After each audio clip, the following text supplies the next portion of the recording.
Brock Purdy has a lot of weapons around him, dude. He has a lot. Hey, Simon, we're on the same team. Let me Not cook as for a much second. now. Not as much now, right? Debo got traded.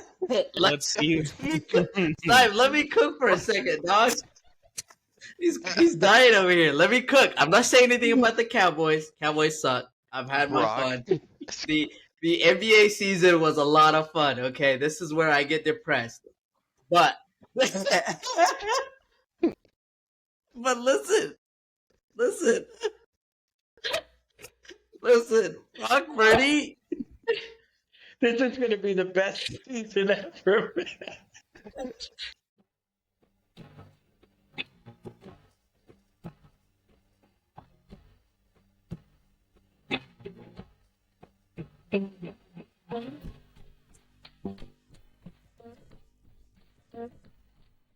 And welcome back to another episode of your favorite Couch Potatoes. I'm your host, Jake Cobes, joined by Philly Simon, Shawnee Boy. And I know we said that we were done with the NBA for a little bit, but we had a few more storylines that we got to talk about. And then after a quick break, we're going to get into the NFL offseason, which I'm super excited for. But yeah, let's talk about it. Let's start with Feisty's Thunder because SGA just signed the most expensive, at least per year contract in NBA history. 4-year, $285 million Supermax extension, which, yeah, like I said, highest annual salary in NBA history. So no surprises, I don't think here, but still, what did that come to? Like 71.5 or something like that? I can't remember the number. Something like that. Big money. Insane. I mean, you got to expect that after the season he had, right? So that's a lot of money, though. They're gonna be broke soon. Don't tell Feist. Fuck him with that apron, like we were talking about last week. Whoa, dude. fuck with the apron on? Hey. You said you weren't surprised. I was still surprised, man. Yeah. Really? I wasn't. The money, that is so huge. My God. That's where we're coming to. That's just unbelievable. I mean, it's unbelievable. I just saw some report too right before we went live that like Jokic is going to turn down an extension this offseason because he could get a potential 80 more million by waiting just one more year. So, and I think he's going to be, in the 70s as well, probably even more than SGA at that point. You imagine what these are going to get to, dude. Holy crap. I mean, I love the NFL and everything, but like, if my kids have any chance, man, I'm putting them in basketball. This fully guaranteed $70 million a year, dude, and you don't have to get CTE. Come on now. You could just be Damian Lillard, man, getting paid $20 million a year for the next 4 years or 3 years by the Bucks. Yeah, doesn't even have to play a game. Yeah, that's a great way to transition into that because that just happened. So Damian Lillard, his contract is being stretched. I guess I had never seen this before. So he's going to be paid the remaining $113 million that he's owed by the Bucks over the next 5 years. So continuing 5 years, but continuing to just talk about these Bucks just making wrong decision after wrong decision after that title, man. But that's going to count against their cap, but it allows them to spread that out a little bit so they can at least work with something there. They did sign Miles Turner as a part of that kind of transaction. All went down at the same time. 4 years, $107 million. So they lost Brook Lopez to the Clippers, so that kind of replaces that with a younger option. Pretty similar, I'd say. Lopez might be a little better on the defensive end, but he's also much older. Turner can definitely hold it down. I don't know. But, same kind of guy, can be a stretch big. But that Lillard thing's crazy, man. And so now he has a year where he can rehab on this Achilles, decide where he wants to go, or he can sign with the team early, but we'll have to see. Maybe bring him home to Utah, baby. Maybe we're going to be ready by that time. You never know. You never know. I mean, I wouldn't mind that. I like Damian Lillard, but I don't think that's going to happen.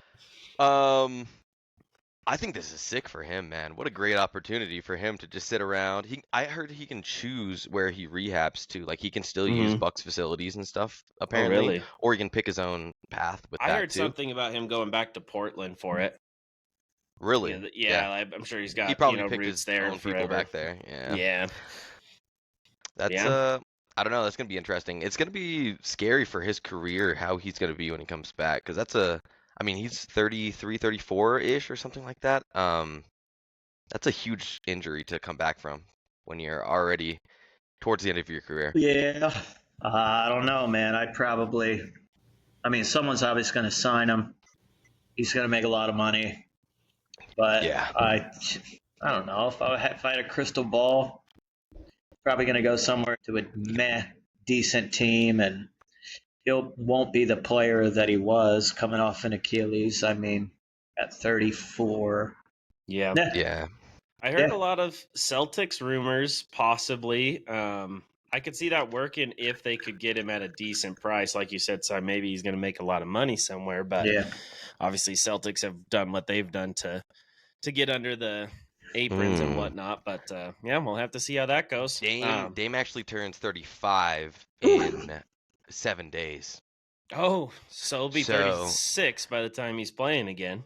This could be a career ender if things don't go right with the rehab. You know, he's got to take his time here, go to the right people. I have doubts that he'll be the same player he ever was again, probably because that's hard. You won't At even 36 years old.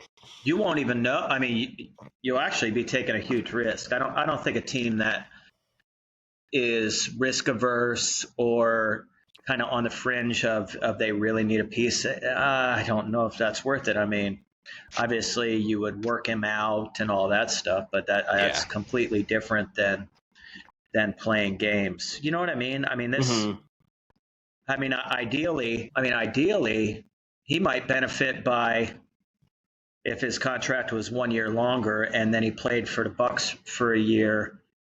And you know what I mean? And then you saw that he could play, and then he could sign. But I don't know. That's a big sounds like a big risk to me. Yeah. I think I know a few teams that would take him on. Phoenix Suns. They love a guy like that. Clippers will take anybody. I mean, they're the dumbest team in the world. I'm glad you guys brought those two teams up. Let's talk about a guy that might be playing for both of those teams at some point, Bradley Beal. So apparently he is set to be bought out by the Suns, and I kind of want to get Sean's opinion on this because he's been talking some stuff about Bradley Beal as of late. But yeah, Clippers front runner to sign him after he does get bought out. So probably expect him to go to LA. So kind of perfect. You set me up for that one there, son. There you go. There you go. Almost like you're hosting now, right? Wait. There you go. Clippers just gave up Norman Powell to get who back again?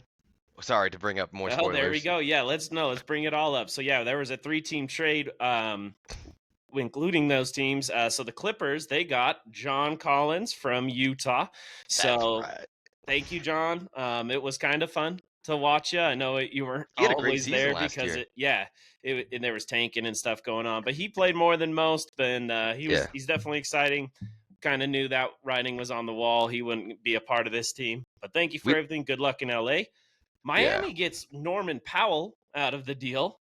And we know how high I've been talking about Norman Powell for a while now. And yeah, I totally agree. In Utah, we get Kevin Love, Kyle Anderson, and a 2027 second-round pick. So, yeah, I'm assuming Kevin Love's going to be bought out.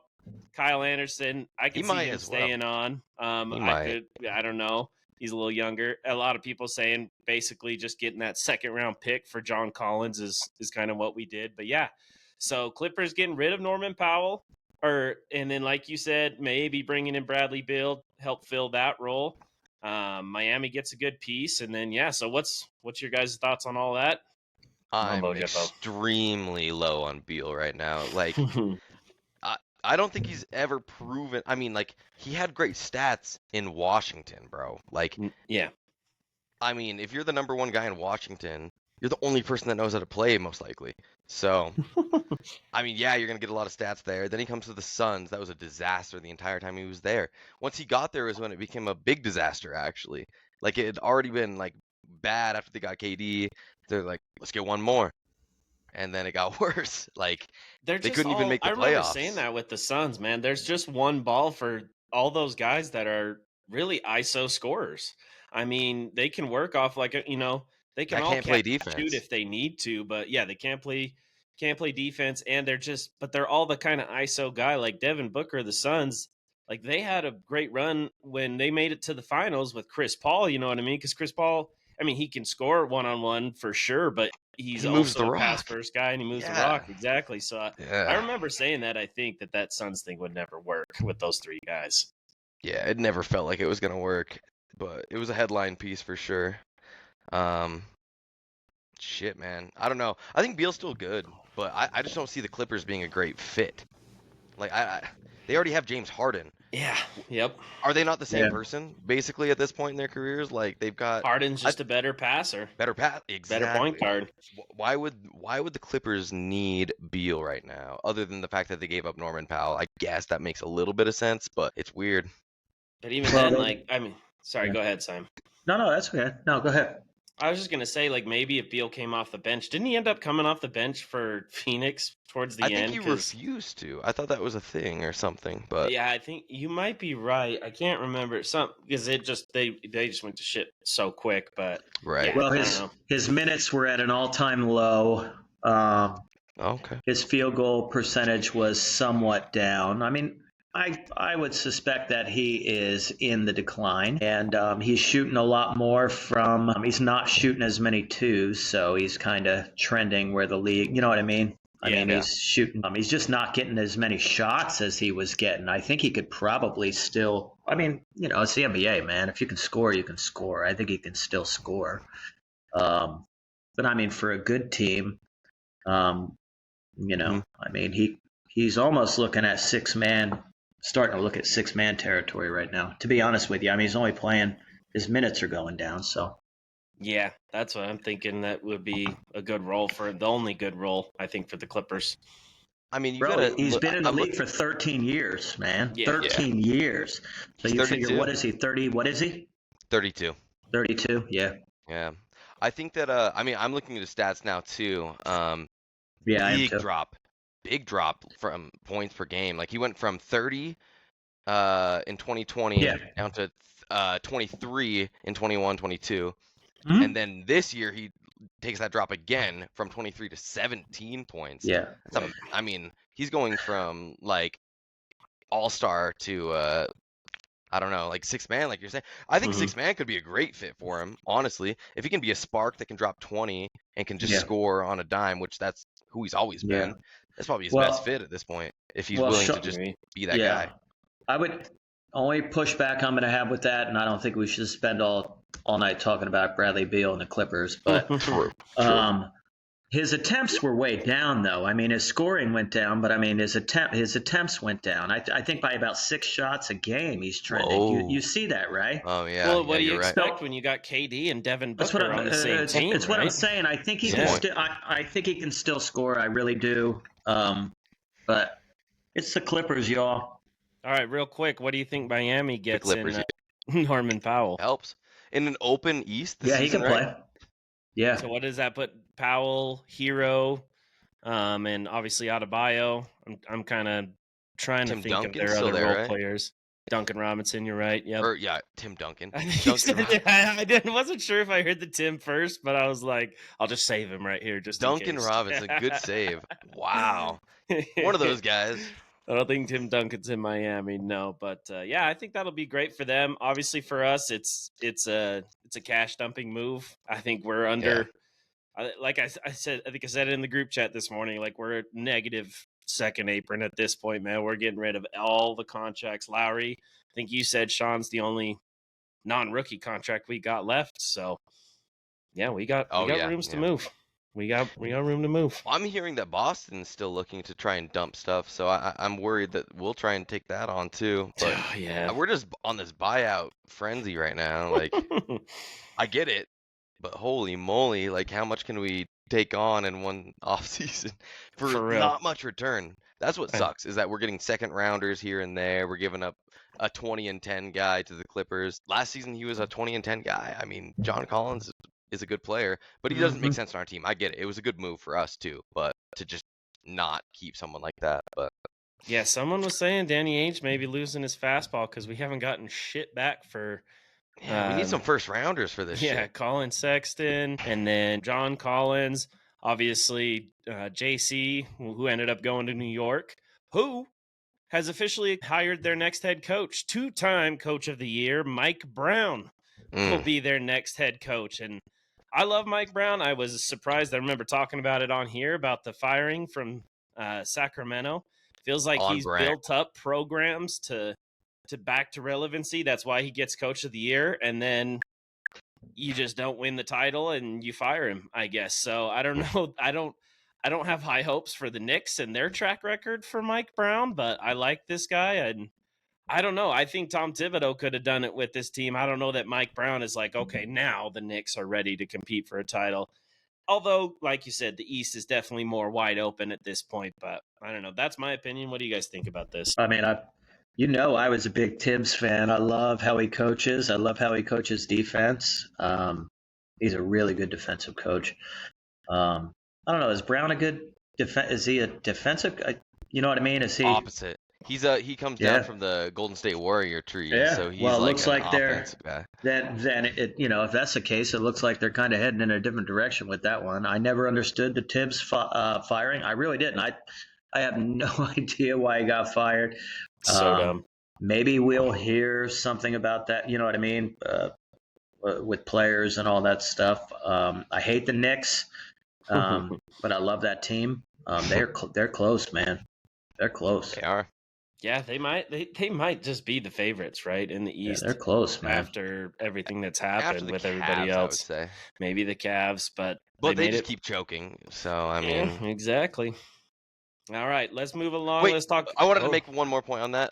Yeah. Tom Thibodeau has 3 Coach of the Years, by the way. I just looked that up. So he has more because, I mean, he's been a great coach for a long time. I mean, he's pretty deep in his coaching career, where Mike Brown's a little bit newer. He has 2 Coach of the Years, though? That's what it said in the report that I. Where did he win the other one? Sacramento, and I want to say he was Golden State before. But he was never a head coach. Maybe he was an assistant Coach of the Year or something. Because I think he was an assistant under Kerr, from what I understand. Maybe if you can pull that up real quick. I agree. The Thibodeau firing was crazy. It makes no sense after such a great season, in my opinion, especially. But I'm super tired of all the firing of coaches we're doing. 2009. Sorry to interrupt. Oh, so he's way deeper than I thought. Well, yeah. Maybe he's deeper than I thought. I thought he was because he had to have been an assistant under Kerr. Yeah, he was. He definitely was. I thought that was his first head coaching job, so that shows I'm a little bit newer to the NBA. But did you guys not bring up? I'm surprised you didn't bring up that the Sixers signed Kyle Lowry for another year. They did. I didn't even hear. I didn't even hear it. I didn't even make it some news wave. 20 years in the league. It is like Vince Carter. I thought you said 20 a year. No, he's been playing for 20 years. He's that deep, huh? My God, right? Do you know? Did I tell you guys he was the high school I teach at, Kyle Lowry? They made it to the state finals with Kyle Lowry, and Kyle only stayed 1 year. And that starting 5, every one of them went Division I. Damn. Yeah, and they didn't win it. It was like our only chance to win a state title, and they didn't get it done. And then Lowry bounced, and went to private school. Wow, interesting. Mm-hmm. That's cool. I mean, not cool that he left, but cool in general that there's some. Well, shoot, man, he gave us. Can't believe I'm talking about the Sixers. Never mind. It doesn't even matter. I'm out. I can't do it. I can't do it. I was amazed that it's been 20 years for him. I thought he was a little. Yeah. He's 39. I know he is. He's freaking old as shit, man. I mean, he doesn't have much game left in him. In him. I'm looking at what he's got. 39 years old. Hey, no game. He was an all-star multiple times, man. He was a good player. Well, yeah, man. He won a freaking championship. I'm not talking about the Sixers anymore. I can't talk about this. Yeah. All-time. Yeah, he deserved that, though. He was a Toronto guy for a while there. Yeah. Anyways. Sorry to hear that you're a Sixers fan. So bad. Are you right now? The last thing you want to do is think about him. I hate it. I hate it so bad. Everybody hates him in this town, man. They hate him. Yeah. Yeah. Makes sense. Like a lot of Jazz fans these days. Mm-hmm. All right, let's move on to a couple other things. Lakers finally got their center. DeAndre Ayton signed a 2-year deal with player option in the second year. I think it said it was worth to $34 million combined. I didn't see the exact stats. Could be good for the Lakers, man. I mean, they haven't had a center forever, a reliable one, that's for sure. And if DeAndre Ayton can play at all like his peak that we've seen and what the number one pick should have been, then this will be a steal for the Lakers and exactly what they need. But it's not a guarantee in my eyes. I think it's not the most safe option. I would have liked to have Brook Lopez if I'm the Lakers at this point with LeBron and in the one more year kind of scenario. But Ayton, young guy, could work out. I don't know. Not a fan. Not convinced. Another guy I'm not very high on. I saw that like the big reason that he wasn't liked in Phoenix was because he was like late. I think he's the last thing. Oh, I did remember that. Yeah, he's like the last thing that I would call reliable because he just seems to be like checked out a lot of the time. Maybe he'll find his joy. Maybe LeBron will change that. I don't know. Boy, he's like a diva. I mean, he's a starting center, but he's not like. I mean, your team has to be built different. I mean, he's not a needle mover at all. He's probably like a 12 to 15 point a game type of dude. I'll pull him up. He was 14 last year, 16 the year before. Those are his 2 years with the Trail Blazers. Only played 55 games his first year with the Blazers, 40 last year. Okay. It looks like his highest was his rookie year of 71. Then he went 38, 69, 58, 67. So not a very reliable guy, like you were saying, Sean, as well, being on the court. But those early years, he was hovering up towards an 18 point per game score, 17 with the Suns. You know what I mean? That'd be sweet. Yeah. So, if the Lakers got anything close to that, I think they would be thrilled. For sure. Well, he's been on a downward spiral for a couple of years. Like Definitely. He's going to have to really find himself. But I wonder how that really counts. You know what I mean? Like, well, if he was already what we're hearing is maybe kind of diva status down there in Phoenix, and then he gets up to a loser ass team. Yep. Like, your mindset's not going to change. You're playing with like Bronny James. He's going to lift your spirits, dude. There you go. You got Bronny James down there. Oh, also his dad, LeBron. Yeah, maybe that'll help too. Oh, yeah. That might. All right. Another thing we talked about him last week, Malik Beasley, with all the gambling, whatnot. He's in even more trouble now. He's facing a $2 million lawsuit for failure to pay back a loan to his sports agency that he hired. So, man, this guy, you brought up, Sean, that he was arrested, right? He was in jail for felon. I'm pretty sure felony charges. Now, I mean, I don't know that he's going to be touched at all this year if he's lucky after a year and he's proven innocent. But even then, with all this stuff, I think he's cost himself a lot of money because he's been having a really great run here. He's had a great couple seasons. He was good with us. I think, did he go to Milwaukee after us or before us? After. The Lakers there. Lakers, then Milwaukee. Yep, then you're right. And then Detroit, where he got paid at Detroit. He got paid. And he almost led the league in 3-pointers with Detroit, man. I remember looking at all his stats. I don't know if he was off the bench. But anyways, he's having some great seasons. No, he led. He's ruined it. He's had I'm pretty sure, the most threes as someone off the bench was the in stat. NBA history or something like that. Yeah. Wow. What about? Oh my goodness, gambling the money and then you're not paying back people you owe. Oh boy. Oh my God, dude. So what? Yeah. So he owes his agent. He owes lawyers. Who does he owe money to?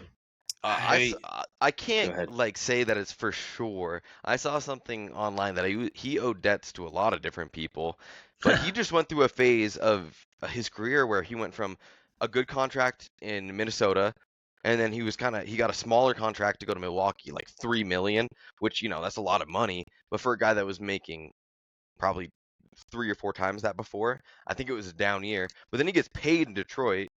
What happened in that time? He's making money now. Yeah.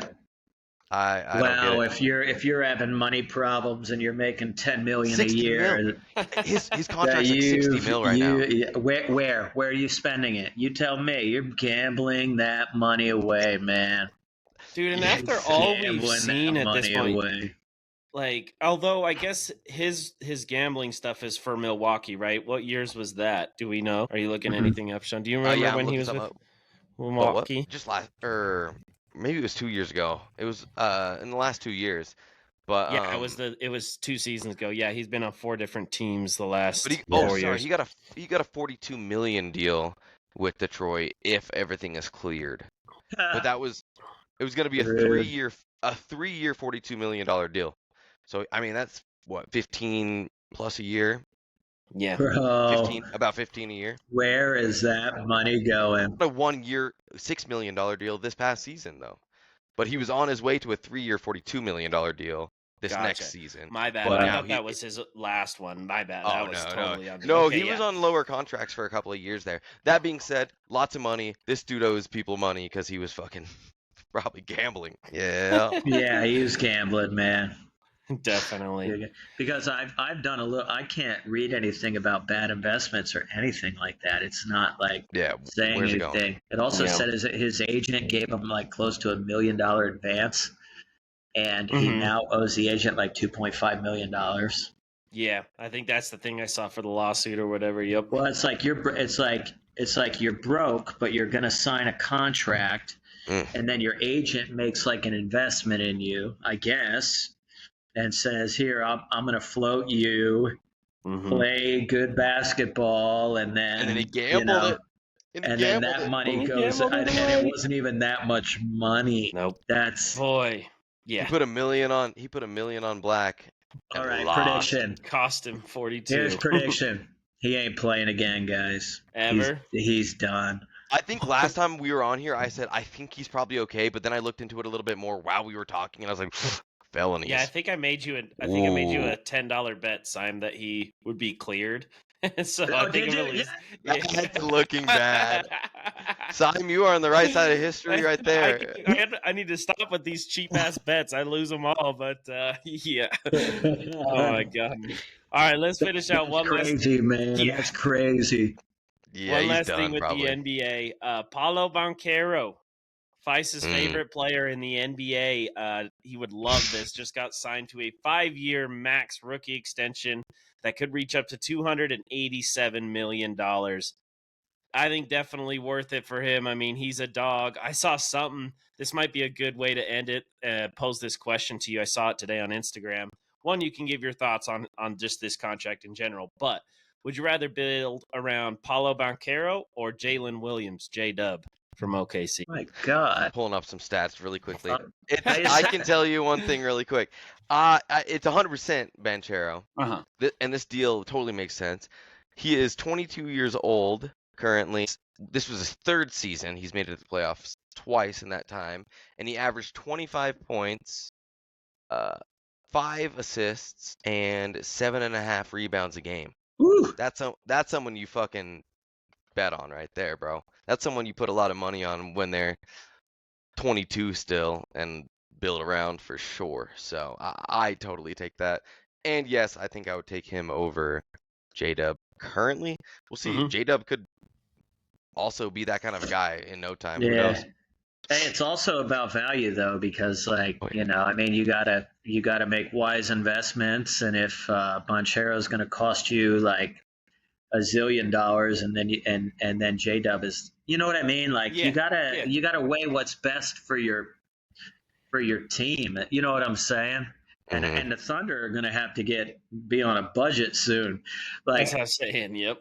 I mean, I want to see how quick. Like, I would love to do that. Like, Fi's probably looking into this. Yeah, I mean, are they going to start to shed players, or are they built for a few years right now? I need to I think see we all talked that. about it last week. Like 2 years, I think they'll be able to survive. Like with all the players. And when I say survive, I just mean like they're not gonna. Hey, look who came in just to talk about his favorite player. Hey, boss. Paulo Banchero getting $287 million. Are you happy to hear that for him or what? This guy? Oh. I mean, I'm happy for him for securing the bag, boys, but is he worth it? That I don't know. That I don't know. 1,000%. Yes. 100%. Simon, we didn't get. I don't know if we officially. What do you think his stats answer. were, Vice? What do you think his stats were last season? He probably had 20, 25 points a game, It was 25, I think. Damn, good start. Okay, keep going. And then he probably had like 7 boards. I say 6. And then he No, probably you're right. had like Keep going. He's got maybe pulled up. 6, 7 assists. Oh, 5. Just Five five, assists. but that's pretty good, That's man. pretty damn Holy good. shit! I mean, You are a fan. He's You are a fan. No, this he's whole a good time. player. He's He's a got good it player. dialed in. I'm not sold yet. I'm not sold yet. I mean, I feel like everybody's just He's getting the bag 22. at this point. Well, yeah, I agree with that. Everyone's getting the bag. So another thing we were just talking about. Me and Sean both agree we'd build around Paulo Banchero. Feist, what about you? Paulo Banchero or Really? J-Dub? Who you building your team around? Okay. See, what's the second option? J-Dub. J-Dub. J-Dub all day, baby. Don't even bet, bro. Nah. No way. For You what guys are reason? serious? You guys picked. Okay, give me an hold idea on. of. Here's the only thing. The only thing is J-Dub, and I saw it. I can't remember where I saw it, and J-Dub's a dog. Don't get me wrong, but he has had the advantage of playing under or behind, I guess, SGA basically his True. entire career and being second. Like it, and it's a lot. It's almost a lot easier. It's like in the NFL when you have 2 good wide receivers, right? Yeah. Because if you're that second wide receiver, you're going to get a lot more targets, like a T. Higgins with Jamar Chase, because Jamar Chase over here getting all the attention. So Paulo Banchero's that entire Magic team. I mean, they've That's had true. some decent role players his Well- past few years, but now the Wagner boys have been Okay, gotten yeah. in there. I was gonna say, right. But Banchero's Franz got definitely paid the number first. one guy in a much in a much worse team that's not as deep as the Thunder. SGA's the MVP, obviously, so it's a little easier for J-Dub to get his, I would say, than Paulo, and Paulo's still doing what he's doing. I think that if you were given the same circumstances, I think J-Dubs would be able to do the same thing. And maybe that's just You me might being a have homer, to right? find that out soon too, because we talked about SGA's new Supermax. You might have to figure that out. Yeah. Can you pay J-Dub now? I don't know. I really don't know. I don't know. But I think if you give him the same kind of contract, you're obviously in trouble, right? Like you're not going to get anything anywhere near it. But I think given that he could probably take a lesser contract and then get a Supermax in a couple years or whatever, however that works, right? But even if you put him in any other team, I think he could be that guy. I think they're very similar players. I think that they're both super young and super talented, that they can get theirs however they want. But I do see where, Mr. Pablo over there, he's been able to cook it by himself, and he is worth it. As much as I just give him shit for and say that I don't like him, he is worth it. He is that franchise guy, and I totally agree that he should be getting the bag. But I think J-Dubs could do it as well. I gotta give J-Dub a little bit more credit. He was actually at 22 points, 5 assists, and 5 rebounds last season. So honestly, similar. It's a little I also closer do than you think think. I saw somebody said too he's been more efficient than Paulo. Now again, I think that is a huge component of that is being the number 2 versus the number 1, taking number 1 shots and versus taking number 2 where you're not getting the number 1 defender on you and all that good stuff. But his defense is probably better too. And that was also man. the point. Yeah, his defense. So it's kind of a good question. It's It's a a good little debate. closer I than think I we got 2 for Paulo. We got 1 for J-Dub. Obviously, homer for J-Dub. Simon, what's the final vote before we finish this NBA segment? I mean, I gotta go with the hot hand. I gotta go with Fies here. What? I do. All right, we're gonna have to get the fans in on that one to settle this tie. He's got that winner stink on him right now. Hey. Everything he says is just gold. I'm serious, but he's right. I think that J-Dub could put. I mean, okay, let's just be honest, right? There's a lot of guys in the league that if they're unsupported, could put up some pretty good numbers. There's a lot of guys that can score the basketball, okay? Including like a Tyrese Maxey, okay? Yeah. Tyrese put up those numbers all day. So I would probably say you're dealing with a similar caliber of player, and I'll take J-Dub because he's winning. Champ. He's a champ. He's winning. Yeah. Don't mind it. But like, I think that like, here's the other part to add to that, Simon. Right? Like, if Banchero was able to go to OKC, like if the roles were switched, right? Like, let's say, J Dubs was at Orlando. Do you think that it wouldn't be the same way? Like, do you not think that like? But yeah, I think that's what he he's would saying, be very right? successful. Yeah. I think either one could carry a franchise if you wanted to, and they're young, huge upside. Let's Take figure it it out. out. Let's trade the Williams brothers, just straight brother for brother, and then we'll get the answer to it. I think We'll get the answer. I mean, I think it's speculative. It's fun to talk about. Yeah. You know, you got to fill the air with something to talk about. It's fun to talk about. But it's speculative. I'll tell you what, man, that chemistry in OKC, you didn't hear nothing bad about players bickering and anything like that, you know. So, all their post-game interviews, they do it together. Yeah, they got their traditions and stuff. No problem. It's good to see. What's up about these young bulls not being able to celebrate? They don't even drink champagne or nothing. What a bunch of lame asses. Speaking of J-Dub, he said it was his first time drinking. Bro. How was it his first time drinking? Did you not see Jokic at his parade? I don't respect it. I got my horses. I got horses back to take care of. I don't respect it, man. This is back to the next season, man. It's they don't got time to. You celebrate when you retire, man. You let other people celebrate you. That's the mentality that they have for you. Spoken like a true member of the. Anyways, let's move along. Corny. Before we get it, let's real quick. Feist, you don't have to talk about this because your team doesn't even give a shit about the summer league. But this is the champion. This is the highlight of the Jazz's season here. Summer league, man, it's been looking pretty good. Actually, first game was between the Sixers and the Jazz when Ace Bailey kind of struggled. Our boy, he only had 8 points. I think he was a little inefficient, less than 50%. I want to say from the field. He had some good moments defensively. He had a crazy block. You were talking bad on your boy. What about him getting 28 and 10? VJ Edgecombe or whatever you call him. He got 28 and 10 on the Utah Jazz, man. That's not bad. That's not bad for a summer league debut. Holmes, it's the fucking summer league. All right. Holy shit. Hey, I love the part where he said this is the highlight of the Jazz season.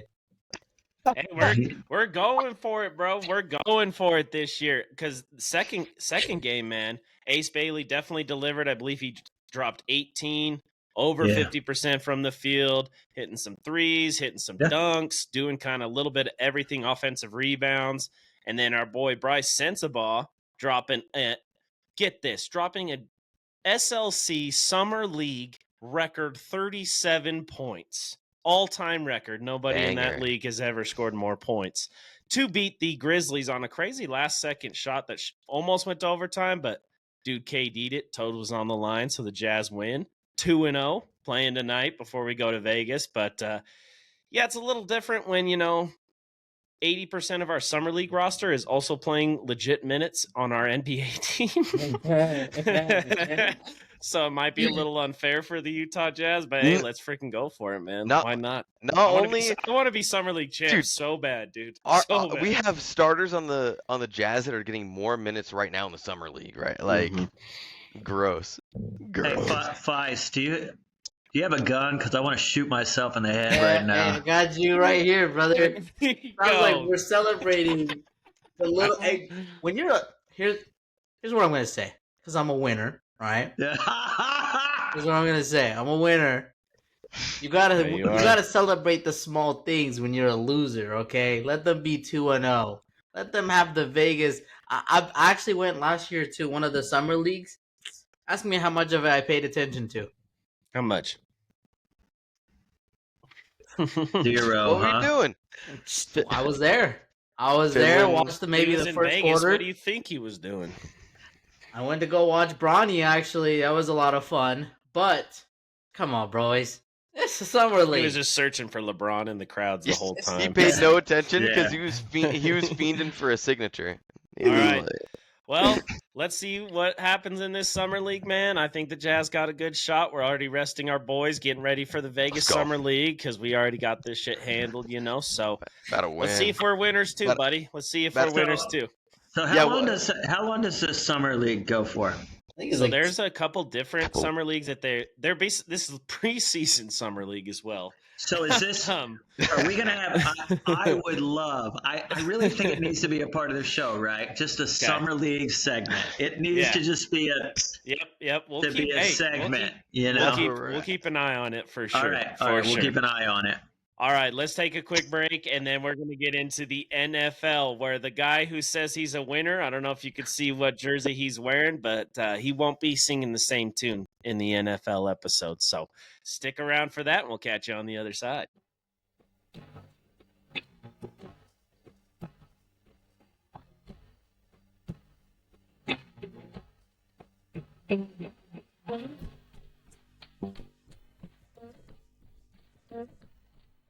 Welcome back to another episode of your favorite Couch Potatoes. I'm your host, Jane Cubs, joined by the full gang for our NFL episode. First one since the draft, baby. I've been waiting for this one.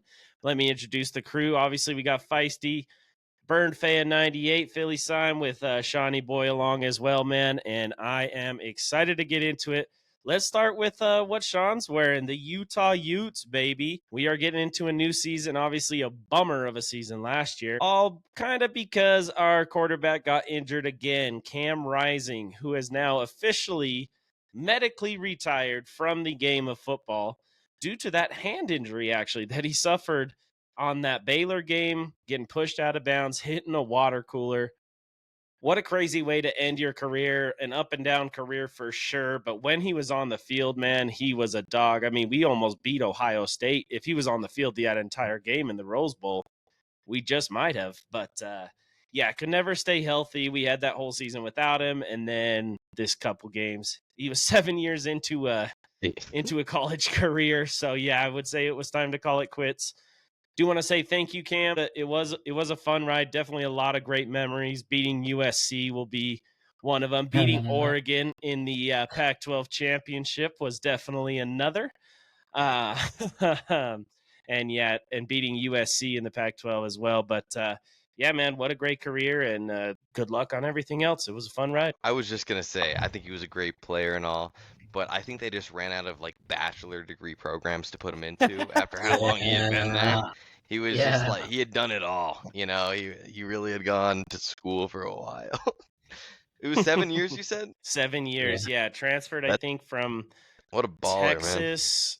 Man. I can't remember if he was anywhere else besides Utah, but he had the COVID year, he had the injury year, all these eligibility things that kept coming back. Well, and wasn't there that Miami guy? There was a Miami guy who's had 8 years too, right? I think he was a tight end or something like that. Mm-hmm. Yeah. Between the two of them, that's 15, 16 years, 17 years. It don't even matter anymore. So that's a lot of years in college. And like Sean said, they ran out of degrees to put him through. Sucks to be him. Can't be a hand model no more. I know that was on his bucket list. Nope, definitely not for him. How's it look? Hey, Kev, catch. I can't. My hand. It was the water cooler, man. Dude, that's how insane. Just a routine, out of bounds. Quarterbacks get hit out of bounds like that all the time. It wasn't, I don't even want to say he got a flag for it, too. I think Utah fans might have reacted live in the moment. I remember being there for the game, but when you look at it on tape, it wasn't that bad. But, hey, man, sad for him, but also sad for another quarterback in Utah. Let's go to the other side of that rivalry. BYU quarterback Jake Retzloff is planning to transfer amid his sexual assault allegations he had and honor code violations. So what happened with that is that lawsuit ended up being dismissed with prejudice, but the man did admit to having premarital sex, which is a no-no at the school of BYU, and he would have faced a 7-game suspension for breaking the honor code at BYU. Our former resident Wesley, Big Wes, as a BYU fan, as you guys know, He's not very happy about this. They're planning to have an open QB competition. They did just sign a 5-star recruit for quarterback, but the man still has to go on his mission before he can play. Oh, man, a little bit messy down there in Provo right now, boys. Hey, you gotta serve the Lord before you can serve the football, man. Okay? Let that man serve. And then Jake got no. I'm gonna move on. I'm gonna move on with this one, boys. I'm gonna move on. Could you say he might have soaked a little too long? Hey! I think he went a little further than. Someone was shaking the mattress. You're right. Sad day for BYU. BYU, man. Yeah, BYU no Dude, more. they finally had someone they could lean back on, someone who came from a different background, and they kick him out ASAP. Can't be breaking the honor code, bro. That's true. Bro. It's a strict code, man. You can't break that, or it breaks you basically. And I mean, honestly, I think he's doing the smart thing by transferring because 7 games, like that's the whole season basically. Like you're starting to cook, like you're actually starting to feel like your game's going by like the 3rd, 4th game, right? And you're having 7 games like that would just hit him really hard. So I think it was worth it, and I think that he wants to move on now. Is there any like buyers of where he wants to go? I mean, this day and age of like NIL deals, or I always say NHL deals or whatever I say, but like you can buy anybody. You can buy a quarterback. So like college football is kind of ruined in my opinion, but like is there any takers? Oh, I think there will be. I guarantee you there's plenty of teams that don't care about premarital sex, and he was a great quarterback for BYU last year. They're going to be lining him up for him, actually. It's going to be one of the selling points. Maybe. Well, no, his NIL deal is going to be massive, dude. He can just have, like, he can go crazy with this now, man. He got kicked out of a school for slang, and that's crazy. Maybe Trojan will call him up, and give That's him what I mean. That's big money, bro. Yo, that's a good deal. That's a good marketing, to be honest with you. And you're gonna. Never mind. I'm anyway. Well, Kyle, you being the only unmarried man here, I will have to say that premarital sex is the best sex. Well, we'll have to see. I only have a few more months until I join the club, but look how little Whoop Sean and little Fies didn't say nothing. They didn't even laugh. They didn't even laugh at that. I was gonna say, boys are on a short. Okay, I don't agree.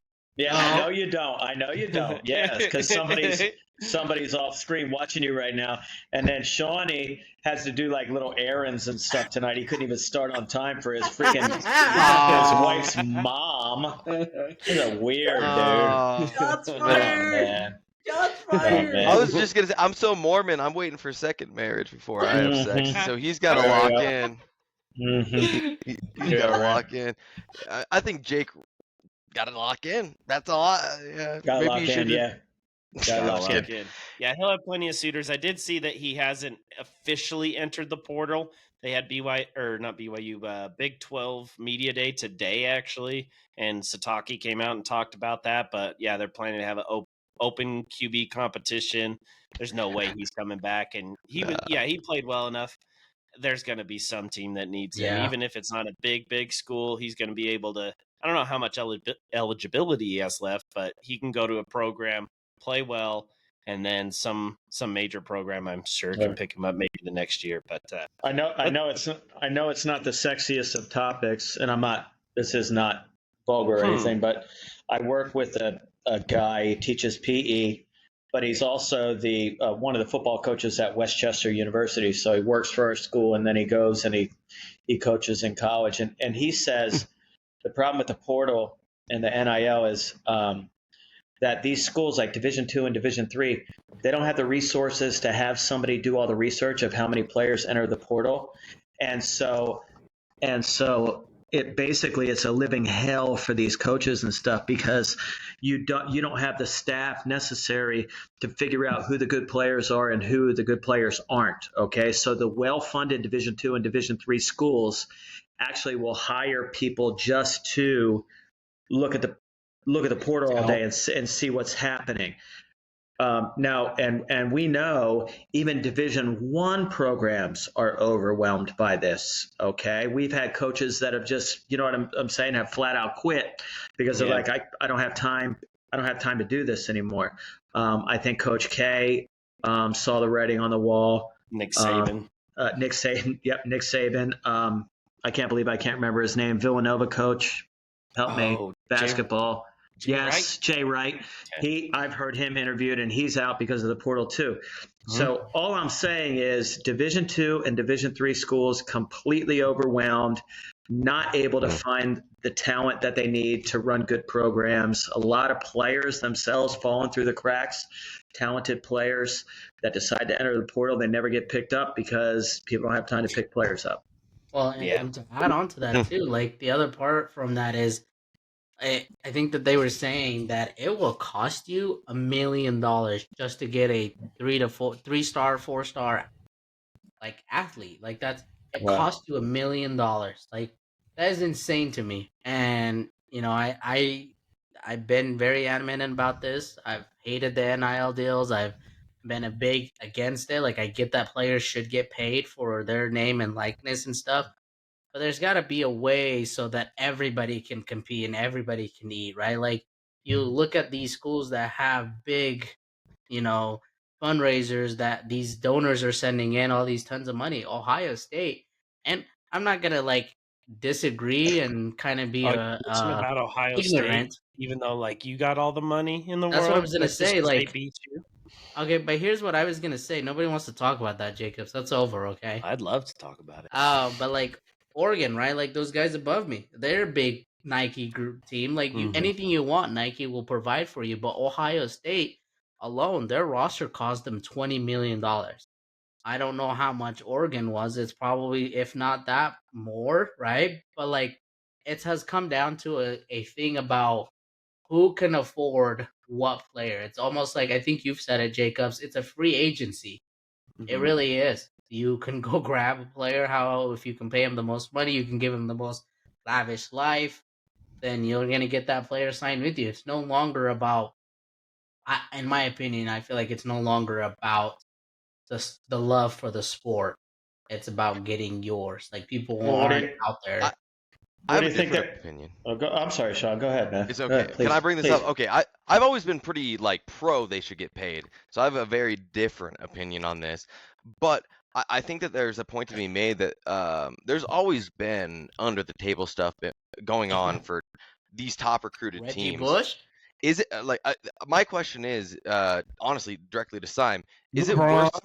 No, is it worse for these teams that were in a place where they would just kind of get players maybe in the second and third division now, or was it worse when all the best players could get paid by only a select team, a few teams? Is it worse now for sure? Well, it's a great question, and we're going to see what's going to happen. This is so new. Yeah. I'm serious. This is, Sean, that is a great question. So if you look at University of Florida, look at Florida State, look at Texas, look at the big programs, Oklahoma University, right? Yeah, and in any sport, right? These schools always got the best athletes. They got the best athletes not only because they had the best programs, the best players went there, right? We're going to see if these great schools will still maintain the best players, and we won't see a huge difference in what's going on in the league. You know what I'm saying? It remains to be seen. What's going to happen. But but here's one thing. Just check this out. Let's say let's take UNLV, right? Let's say a really, really rich guy. Let's say like a Scott Bezos, right? Let's say he went to UNLV for whatever reason, right? And he decides, oh man, I want UNLV to be great, right? Yeah. And he pumps money into there, and now you have a non-Power 5 school. So will we see that as well with huge wealthy alumni? it's already happening. I can give you an example right now. BYU, Ryan Smith, he's paying this basketball player something AJ like something. handful of million. $1 million to go to BYU right now. It's already Mhm. happening, and I do agree with that. I don't know. I think that we went from super strict guidelines that only only a handful of teams could break, and it was just kind of like whatever. We kind of let it happen, I guess, because they had a lot of money. But now we went to the Wild West of letting people make money. And why did we do that? Why couldn't we make it a little bit more reasonable to start? Because we went from not allowing it. You could not get paid. Yeah. You could get in trouble, a ban Yeah. from To NCAA. just whatever, because Yeah. it's even Getting worse paid. than free agency, like you said earlier. Fights. It's not even just free agency. It's literally It's the just Wild West. you want to give me $7 million, cool. Actually, now I'm kind of sick of this place. I don't want to play anymore. I'm going to go out. But I know they are starting to look. There was something, and I might butcher this, but I think the NCAA now has some sort of program system set up to like not funnel, but just facilitate, I guess, these NIL deals that are going to be handed out to where is this like a, true, like, does this quarterback actually deserve $7 million in NIL or $2 million in NIL to go to this place?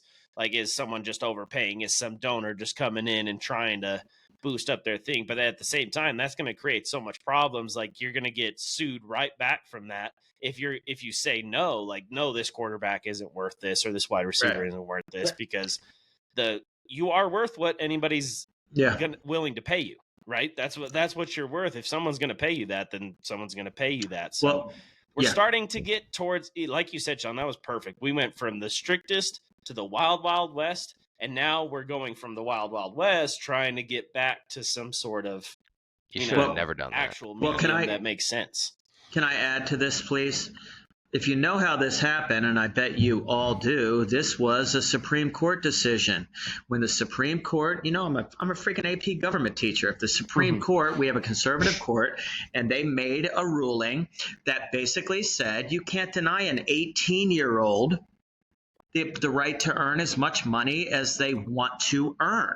Yeah. So, Sean, it is what it is. It's a court decision. It was a unanimous, by the way, it was a unanimous court decision. Yep. That means even it was a freaking 9-0 decision that basically said if you're 18, you can earn, you know what I'm saying? You can't be restricted by that. So that is why it went all one way. This is a federal ruling. And now colleges or institutions, the only thing they can do is try to sue again and try to get their case up through the courts or whatever, right? That says this is giving certain people an unfair advantage. But do you know what I'm saying? That this is why it happened the way that it did. So this is the way that the country is going, bro. This is what it is. So I didn't actually know that. Foley, that is crazy. I didn't know that it came down from federal level. Yeah, that is It was interesting. a Supreme Court decision. Just, Google freaking NIL Supreme Court. Yeah. And the last thing I will say, so we can move on, is you think about the advantage that you were just talking about, right? Like, the advantage that this gives so many, it doesn't mean the whole team is getting an NIL deal, right? There's some good players that are like, I got you, like, I got paid, so I'm going to help my teammates out. But, it's select few. It's maybe the top 10 guys on the team, if that. Top 5 guys that are getting these NIL deals, right? So, even then, it just doesn't, I don't know. We can go, we really need to do a whole segment on just this NIL deal debate. But, I think we have. It just doesn't make sense to me. It really doesn't make sense because not everybody's getting the opportunity to get it, and that's what some of these players are. Why would I give a kid a scholarship plus another $7 million, right? That $7 million could pay for 50 other students. Anyway. Leave it there. We can get Feist going all day on this, but let's finish out college with just a quick topic. Want your guys' yay, nay on this. So the playoff seeding has been changed. So it used to be, obviously, just last year was the top 4 Power 4 conferences get a first round bye. Now it is going to be the committee top 4 voting gets the first round bye. So we're not going to have a Boise State getting a bye kind of a deal. Obviously, that will shake up the brackets tremendously. I'm tough, obviously, because Utah's in that scenario where it would be awesome for us to get a top 4 seed and get a bye if we could win the Big 12, if we had a chance to do that. But I don't know. I think it might work better because when you saw that playoff, like just the playoffs work out last year, there were just so many bad games in the first round of the college football playoffs. So I think I might like this better. I might vote yay on this, but just like with the NIL that we were just talking about, I think this is definitely a work in progress. We're going to have to figure things out here. Yeah, it's definitely maybe a nay for me because now you're going to give the power back to the committee. So the top 4 but teams. I guess I should say still, if you win the conference, you'll get a playoff berth. Wow, okay. You'll still get a playoff berth. And I guess, yay, because I think that you would get more better matchups, I guess, in a way. We would just have to see how it worked, really. You can't, because I think that, for example, that Ohio State-Oregon matchup, what was that, second round? Week, yeah, because we were off and that for was 3 weeks. way too early because Ohio State was 8 seed or whatever, right? So yeah. What do you guys think, Sean? Simon, you like this? Don't like this? Don't care. Don't care. Who's on the committee? Who's the committee? Just the CFP committee, the college football playoff committee that it has been, I believe, that does all the AP polls and then the playoff polls or whatever. Or no, actually, I think the AP and then the college football playoff are different people. I can't remember who was exactly on. So your argument, I'm just trying to hear you right. So your argument is there were a lot of non-quality games. Yeah, in the first round especially, and even into the second round. Once you got, I think the semi and the championship were a little bit better, but yeah, you had you're looking at Boise State was a 4 seed, and I can't remember so it was the SEC. Who won the SEC last year? It was the 4th and 5 seed, right? They lost to Texas. Was Texas the SEC champion? I'll have to look it up. Obviously, Big Ten was Oregon, and then Ohio State's down there as an 8 seed, and they go into Tennessee, who I think had a home game, and then they blew them out 49-0 because Ohio State definitely a better team. But so let me understand. So the committee is designed. They've switched things up because of this. Is that what they're saying? Because I think because of just it clearly wasn't the right format because the SEC and the Big Ten are in a different league than everybody else. That's just pretty obvious, right? So I think that's the thing. As a homer, I would say no, I want that 4th seed. If the Utes could have got it or whatever. But I think I like this. Get those top 4 teams with the bye. Then you're going to get better first round matchups, right? You get Ohio State, let's say Georgia. Oh yeah, Georgia probably was the one that didn't win the SEC. But what do you think the point of the bye is? Is the point of the bye just so you can get more teams in there competing? Get more teams, because that's even fine. Another thing is that they're going to try. I think they're going to try to expand it to even more teams. Okay. Look, man. I mean, anything that can continue. Look, it's better than it used to be. I agree. It's better to have even if the games were bad. It's better to have more games than just 4 teams, 2 rounds of the playoffs. Of course. So any expansion, they're going to have to experiment on the way that they expand, okay? Yes. But it's gotten so much better.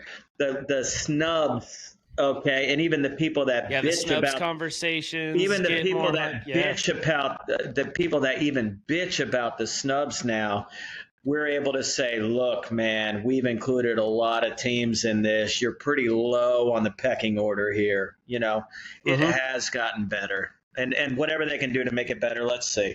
I agree. That's a great point. I just looked it up. So Ohio State played Tennessee. That was 8-9. Texas played Clemson, the 5-12. Bad game, and then right? Penn State played Penn State 6 played MSU. Oh, yes. MSU. Bad game. Yeah, they were all bad. You have the second round where Penn State caught a bad L to Michigan because Penn State could have been the freaking number 1 seed. Trust me, I listened to that damn thing.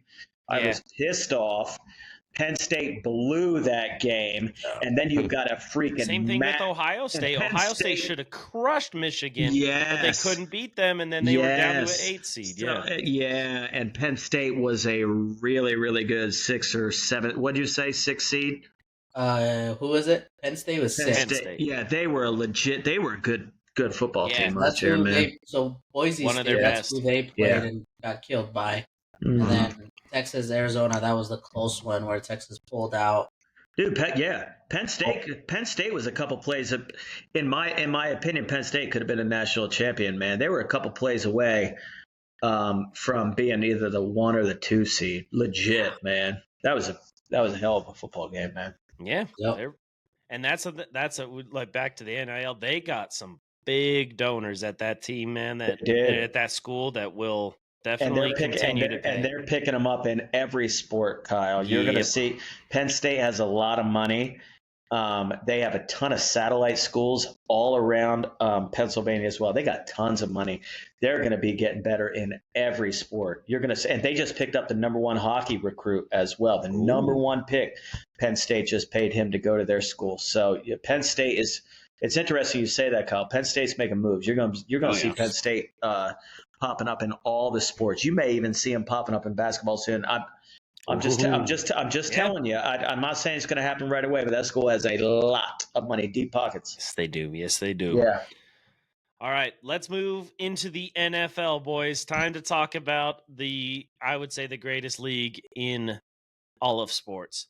And what better way to start it out than with my favorite player, Mr. Derek Carr, who has officially retired amid his shoulder injury. So Saints fans, rejoice, because Derek Carr will not be your quarterback for the rest of your tenure, man. I know I hate on Derek Carr a lot, and I'm going to continue to do it. I'm not even going to change, man. This guy, it is sad that what happened.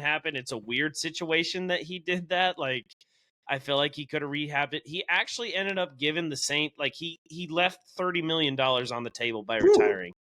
$30 million. So talk about just making stupid decisions on the field. I'll wait a year to retire and get me that 30 mil. What are you talking about? What are you I mean, he chose to do that. No, I'm pretty sure he chose to do that. He could I think they were still going to give him the money. Yes, exactly. And he still said, just keep it. Nah. Hey, what a team guy. What a team first guy, Jacobs. My gosh, dude. But what team is he on, though? Team first guy for a God. team he's not on? No, I mean, this is my favorite segment because Kyle hates on Derek Carr as much as I hate on any other. Hate Derek Carr. It don't even matter, but... What do you love about him, Five? Actually, I don't hate him, but he just sucks. Bad, bro. It wasn't bad. I mean, he had a rough start when he got traded from the Raiders, but I don't know, man. At the end of the day, I thought he was a decent player. He wasn't a great player. Sure. Decent player. Top 15 quarterback, right? Top 15? No, I don't know. Top 15. No. Derek Carr? You're nuts, all man. Time or No. Like when he last was season? playing. Oh, when yeah. he was playing. Yeah, I Or would for say the so. Raiders? I would say so. He's a better than average quarterback. Yeah, I would say so. No, Bro, you're wrong, Kyle. He's average. He's average He's at below least. average. We already talked about him. He's got more touchdowns. He's got like 10 more touchdowns than interceptions. Well, we were There's talking not about a lot that. of We were quarterbacks like comparing that. him- Remember, we You'll were never comparing those convince him, stats. man. It was to Jameis Winston. It was to Jameis Winston, and then he had slightly better stats than Jameis Winston. So I guess I'll have to give you that. But that's what we were comparing. He's never gonna understand, Simon. Just Understand what? This is a hate that's been boiling so much for no reason. It's really not a hate. He just sucks. That's all. And I talk about it with our Saints fan, Mr. Talbot, but like they could in the same offseason, they could have signed Baker Mayfield and they signed Derek Carr instead. So just to like get a maybe little they couldn't comparison afford there. Baker. I mean, no, they could have because I think Baker got some cheap ass contract before he ended up getting extended by. Leave the guy alone, man. Happy retire. Hey, from me and Simon, Derek Carr, you enjoy that retirement. Get some golf in. Get some. Yes. Do whatever you want to do. Don't listen to this, Mr. The Jacobs NFL over here, Yeah. hater, The bro. You NFL do has you, gotten Hey. so much better, Hey, and hopefully speaking- his life gets so much better. So Speaking yes, of Botox, have you seen how much Tom Brady is doing to his face? What's going on with this guy? And I just saw him on a yacht with Gotta three do- different celebrities. gotta do what you gotta do. I thought you were when you said my favorite player. I thought you were going to lead with. You were being Oh. sarcastic. Yes, I thought of you were course. going to lead with Tom Brady. I am Mhm. dying to talk about this loser. My God, what is he doing? Full above average quarterback. Bro, Tom Brady, loser. did you see when the clip? This is a real clip. This is not AI. When Tom Brady was getting a massage and he had his boy come in and he kissed his young No, child on the lips. I wish I would. Did you have see seen that? But no, that I just ended did up in see my that. Oh, you algorithm. want to watch Tom Brady kiss his 9-year-old kid on the lips? No, you're That's talking what about you getting a wanna see? massage. No, Oh, I'm that talking. clip from years ago. Yeah, when he kissed. Okay, yeah, I do remember seeing that. I've seen Dude, that. dude, Yeah. this guy's getting weirder and weirder, man. I'm telling you, dude. This your boy is trying to fill voids in his life. He's an odd nut, dude. Hey, sell when you're your soul you're to the on devil, yachts bro. with what was it, Kate Hudson, and I can't remember the other one. There's reports that he might be interested in Sydney Sweeney. Dude's just getting his, man. Why are you hating on it? Dude's just getting Oh my his. God, I'm talking to your fiance about this, man. Look at how he's flip flopping though. He was not happy about the married men not saying anything Yeah, about right. that. But now... Oh yeah. What? If it's okay for He's Tom, getting his, he it's said. okay for Tom, but it's not okay for you, Kyle. It's a different standard. You and Tom. Oh. What are you talking about? How are we the same at all? Yeah. Okay. I don't know what the hell you're You're in talking love. about. You're in love with Tom Brady, man. Yep. He's the first kid. Tom Brady. If it's a girl, Brady Tom. No, it's still Tom Brady. Thomas. It's still Tom Brady. He'll name her Oh Brandy. my He'll name her Brandy or something like that. Some stripper name. Yeah, that would work out. Stripper name. Hey, we all have ours, okay? Let Jake, I'll let That's Jacob awesome. have this one. So I Derek have Carr, none. enjoy retirement, man. He said I have nothing. I'm just trying to make little snippets that you can post on Instagram right now with There bullshit. you go. Yeah, you'll definitely have something because you lost me with that. I don't even know how to transition into it, but let's talk about the New York Football Giants. So let's talk about them a little bit. Brian Daboll came out and said Russell Wilson is definitely our starter. So obviously they have Russell Wilson, our favorite quarterback, all of our favorite quarterbacks, Jameis Winston, and then they drafted Jackson Dart. So how many games before Jackson Dart comes in there for Russell Wilson in New York? What do you guys think? 8? 5? Ooh. I'll give it 10. I say 8. I say 8. I give him half of the. Well, what are we playing? 17 games now.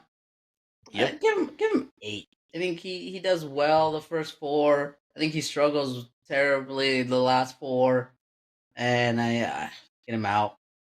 He is so washed, guys. Russell is freaking cooked, dude. He Russell is used to be good. He is in serious trouble. He's old. He's done, I think. 5 is maybe legit. What number did they draft this past? 25. That was They number traded- I remember they traded up. For him. No. They traded up for him.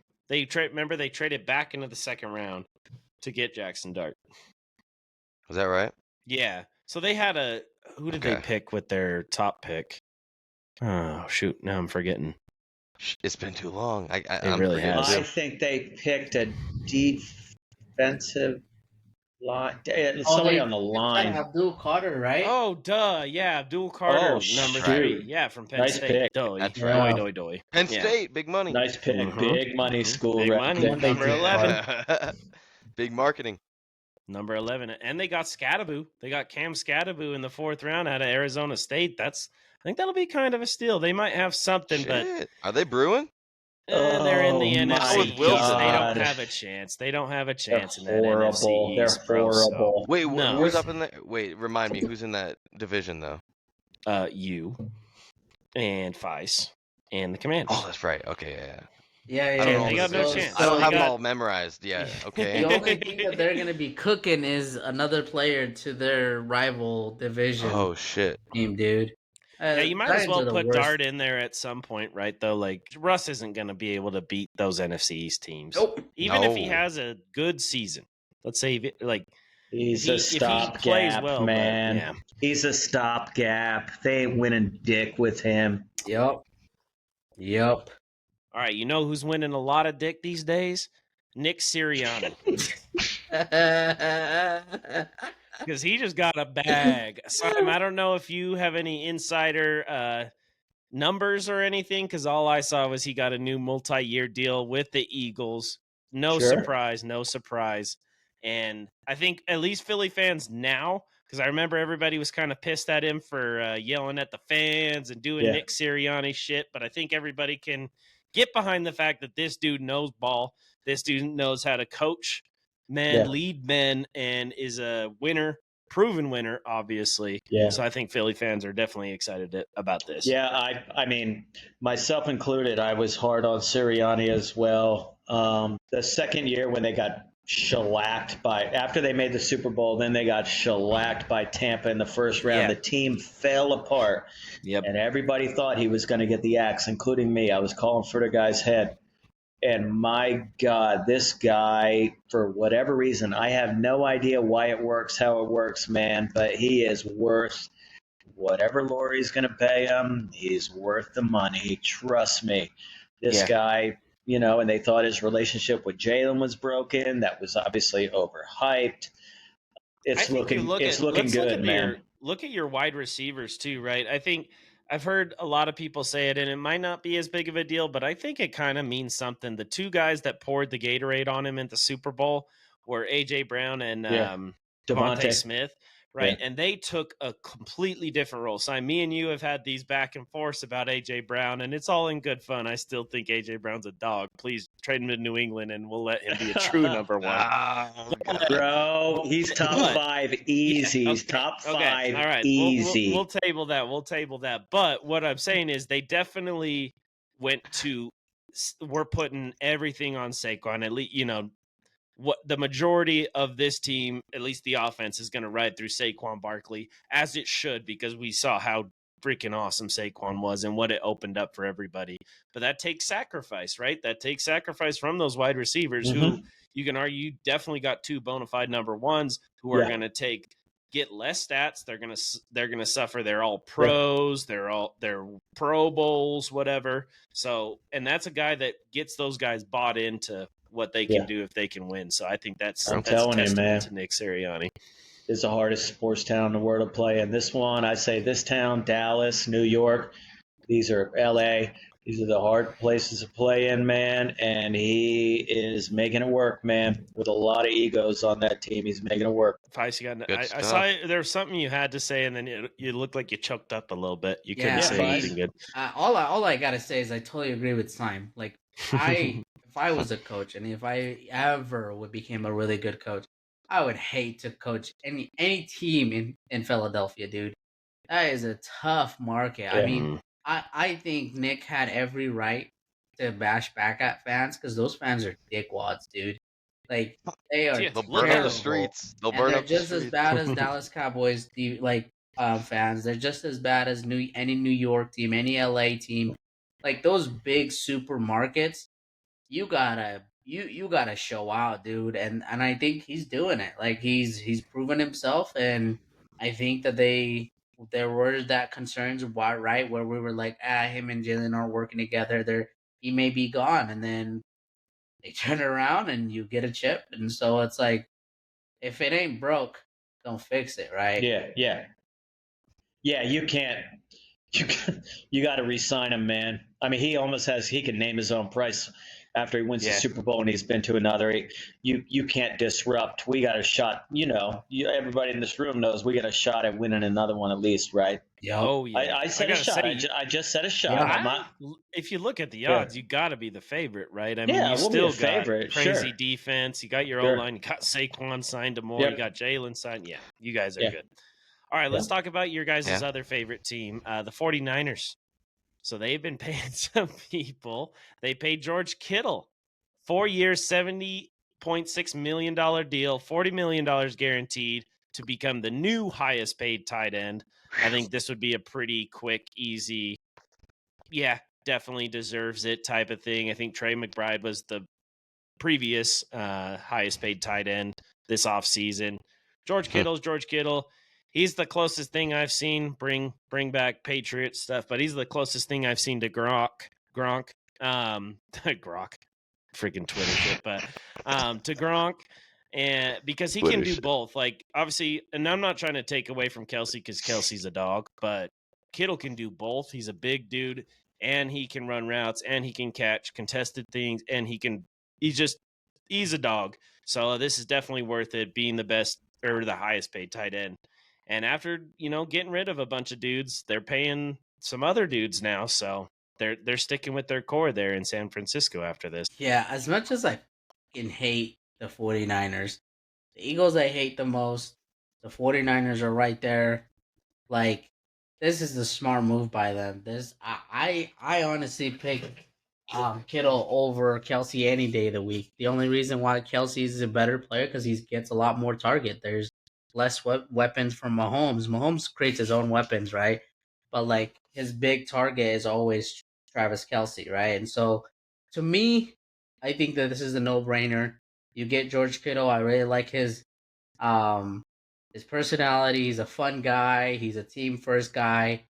Why not? Why not put him up there as the highest paid tight end, $40 million guaranteed? I think that's an awesome move for him too. But at the end of the day, I still hate the 49ers, but good for George Kittle. Did you see that? I don't mean it's along the same lines. I mean, Kittle's a great player. He kind of has a hard time staying on the field in important games. Yeah. Just being honest, man. It's kind of like Dallas Goedert in Philly. He gets hurt a lot. Yep. He is a really good tight end. He probably deserves to be the highest paid tight end in the league or right up there with that. It's a fine signing. I just love that Howie Roseman keeps freaking fleecing the 49ers. I love it. Do you realize we just unloaded Bryce Huff, this dog that we signed from the Jets, and the freaking 49ers just picked him up? I have no idea why. The other year, we did not re-sign Hargrave. Hargrave had a great year for us. The 49ers re-signed him. He's a freaking dog now. I just love, dude, and I hate the 49ers as well, Fies. I freaking hate them. Man, I can't stand that team. It's a top 5 hate team for me. A top 5. Top 2 for me, dog. In all of sports or just the NFL? NFL. Oh, yeah. Top 2 for me, dude. For me, it used to be Dallas and New England. New England blows so bad now; it doesn't even. I still hate them. Wait, hold on, man. Dude, you're horrible. And just wait, bro. I love it, Simon. Tell them. They blow. Kyle's gonna be. You guys, you're all excited. You're gonna be 500 for the next 5 years. Nope. Oh, really, no. Kyle? Yeah. Oh, you're gonna really move up in that division, aren't you? You're gonna just move right up. We've already talked about it.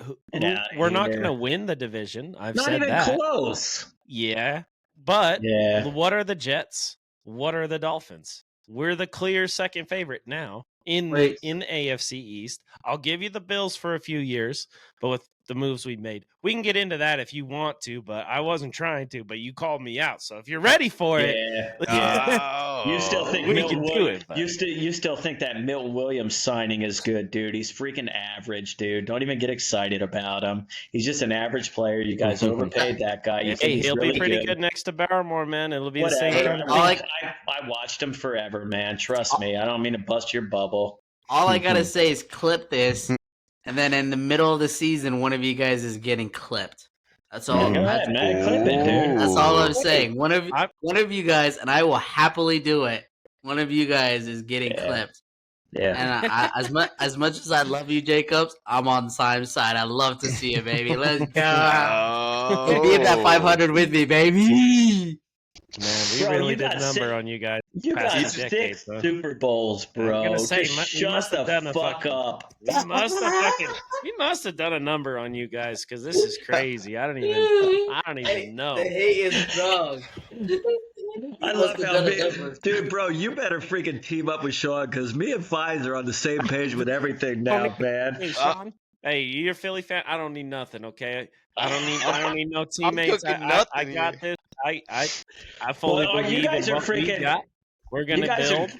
You guys are making sweet jazz music together constantly, so at least you got that going for you. So yeah, some good jazz music. Some great summer league gameplay. Oh yeah. Oh yeah. Well, let's get into another heated debate. Summer League 2025. Sorry, I was trying to make a friend group. Is Brock Purdy good? Well, the Niners think he is because they eventually played him 5 years and $265 million. Whoa. So that is a $50 million quarterback, a franchise quarterback type contract. Mr. Irrelevant coming into what he has now. Obviously, we know what these two are going to say. Let's start with Sean on this. Let's see if he has any different opinion. But that's a good idea. Purdy is good, and I think that they're signing their key guys. They had to get rid of a lot. They're rebuilding. But what do you think, Sean? Is this a good deal for the 49ers? I was a supporter of Brock Purdy, but now he really has to prove it. Now that he's getting paid, if this next year is just, kind of average again, all of a sudden he's getting paid $50 million. Wait, hold on. I just gotta say, as soon as I said that, Sime spams the chat with mid.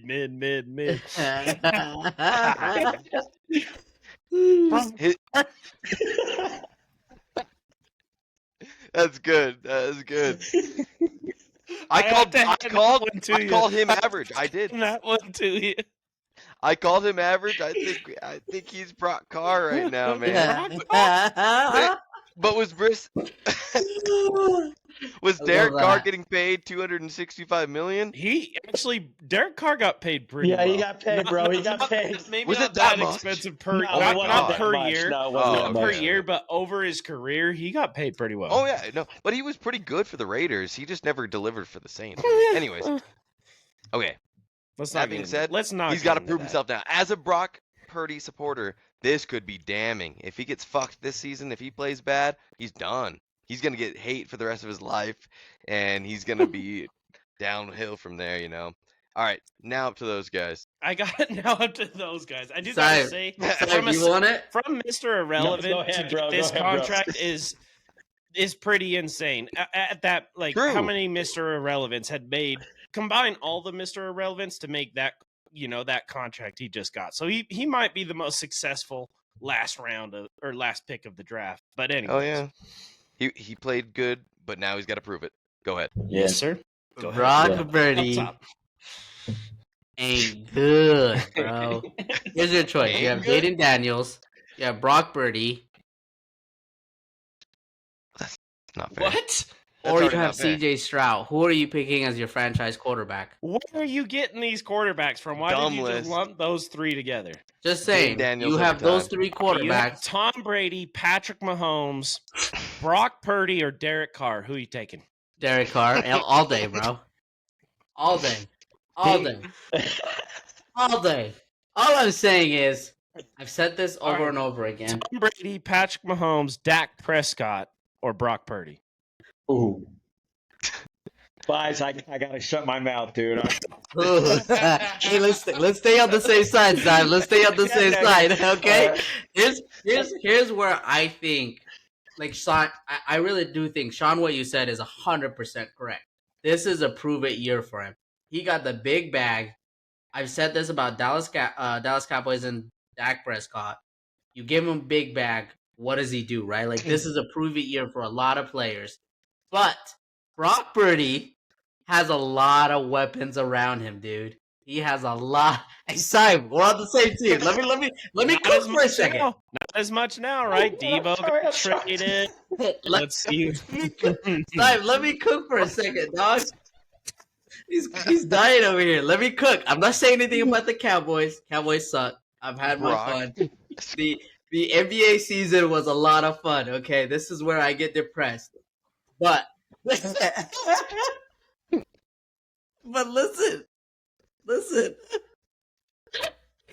Listen, Brock Purdy. This is going to be the best season ever. You guys don't understand, bro. I'm having a tough season. When Brock Purdy has a great season, the Cowboys suck. The Eagles win another Super Bowl championship. I might have to shoot one of my toes off, bro. I'm not lying. Oh, but anyways, as I was saying, this is a prove-it year. He doesn't have the weapons around him. How the hell did What you can just he jump do? back? That was impressive. Sorry. What can he do? It's a prove-it year. And if he sucks, they still owe him 4 more years after that. Is he a top 10 quarterback? No, right? No. I don't think so. That's a lot of money for somebody outside of the top 10, man. I'm just telling you right now, man. That's over. It's got to be an overpay, right? I'm not saying he's an ass, but that's got to be an overpay, man. It was just such a tough Scary. scenario for them because it's like he did bring you to a Super Bowl, or he played in the Super Bowl with the but he got injured. Wait, No. Where they had like the 4-string quarterback playing. that was a different season. He got beat by the Chiefs, man. Yeah, and then I was thinking of the NFC East, but I think that was the first year the Eagles made the Super Bowl. We knocked him out with the Chiefs of the NFC Championship game. Christian McCaffrey was We playing broke his arm. Yep. Yeah. And then you broke whatever Josh Johnson or whatever their backup was, but yeah. Yeah, we broke him too. I think we can all agree about this guy, though. They did extend another dude. This dude's a dog, Fred Warner, to a 3-year, $63 million deal to make him the highest paid linebacker of all time. I think wasn't Zach Bond the highest paid there for a minute? They have some money or what? No, he wasn't the highest paid. He wasn't the highest paid. No, but anyways, no. So Fred Warner and he's a dog, former BYU guy who managed to hold the honor code as far as we know. As far as we know in college. But what we do know is he's a dog in the NFL, gets his bag, definitely deserving. So at least they had to get rid of a lot of guys, Debo and some guys on the defensive end, but you keep Kittle, you keep Fred Warner, you keep Brock Purdy, those are your pillars you're deciding to build around now. And Fred Warner, of course, on the defense. That's the easiest decision you could have made. Yeah. You have to get someone on defense after all that. It's all offensive signings, and they let go of defense. You got to keep someone there. Yeah. So I think next up is Nick Bosa, but other than that. Bro, McCaffrey's cooked, dude. Too many carries, little man. He's done, dude. He ain't going to be playing running back the whole year. Think? No, he's cooked. I think he's cooked. I think he is. Dude, how old is he, man? What is he, 29 now? All the injuries he's had. Wait, is he going to be healthy coming into the season, though? Supposedly, yes. Yep. Okay. He's supposed to have a full camp and everything. But he won't be a bell cow, dude. He's going to share the load. Like, I'm not saying he's not good, man, but that dude is Mr. Glass, dude. He's going to get injured again, man. I hope they should not. Share the load. I hope not, but they should share the load. You're definitely What was his backup? He was pretty good. Yeah, that guy wasn't bad. He's in Minnesota now. He got a contract in Minnesota. Yeah. Ooh. So they let him go, huh? So they should share the McCaffrey.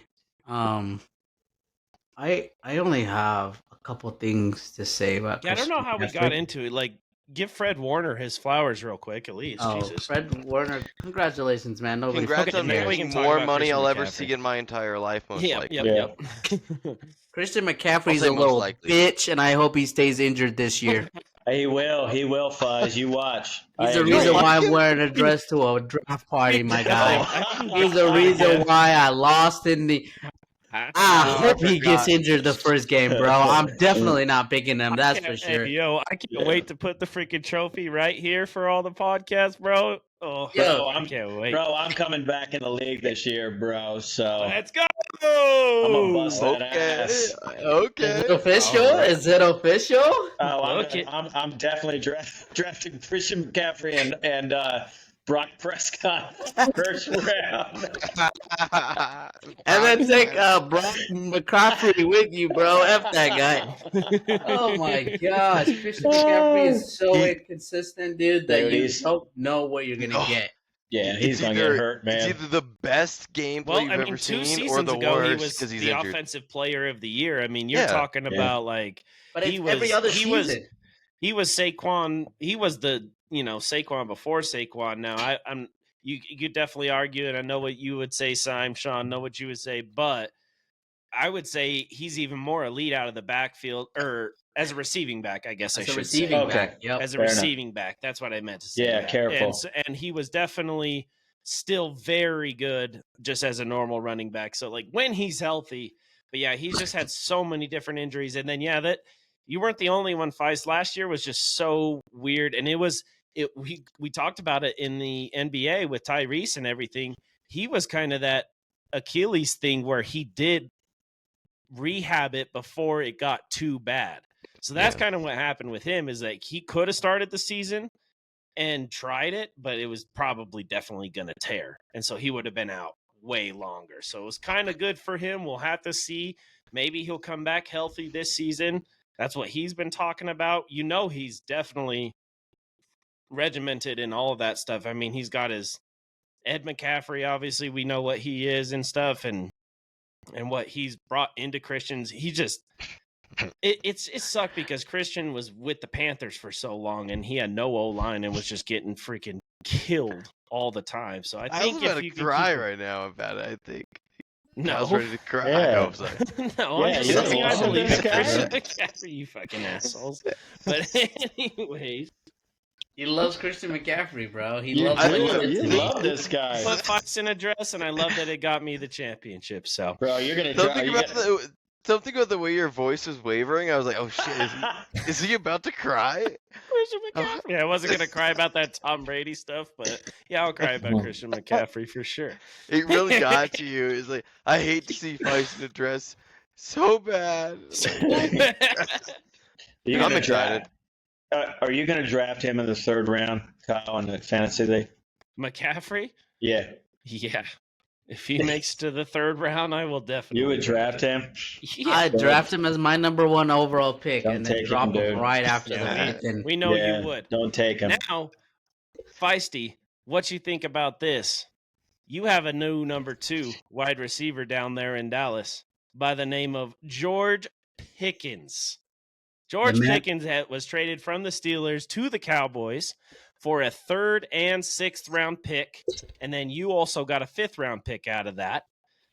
How do you feel about it? You excited? If you can tame his temper, I think that's the number one thing that they had problems with at the Steelers. The man got hands. You throw a ball up there 50-50, he's grabbing that, right? Like, and what I've been hearing lately, Cowboys suck.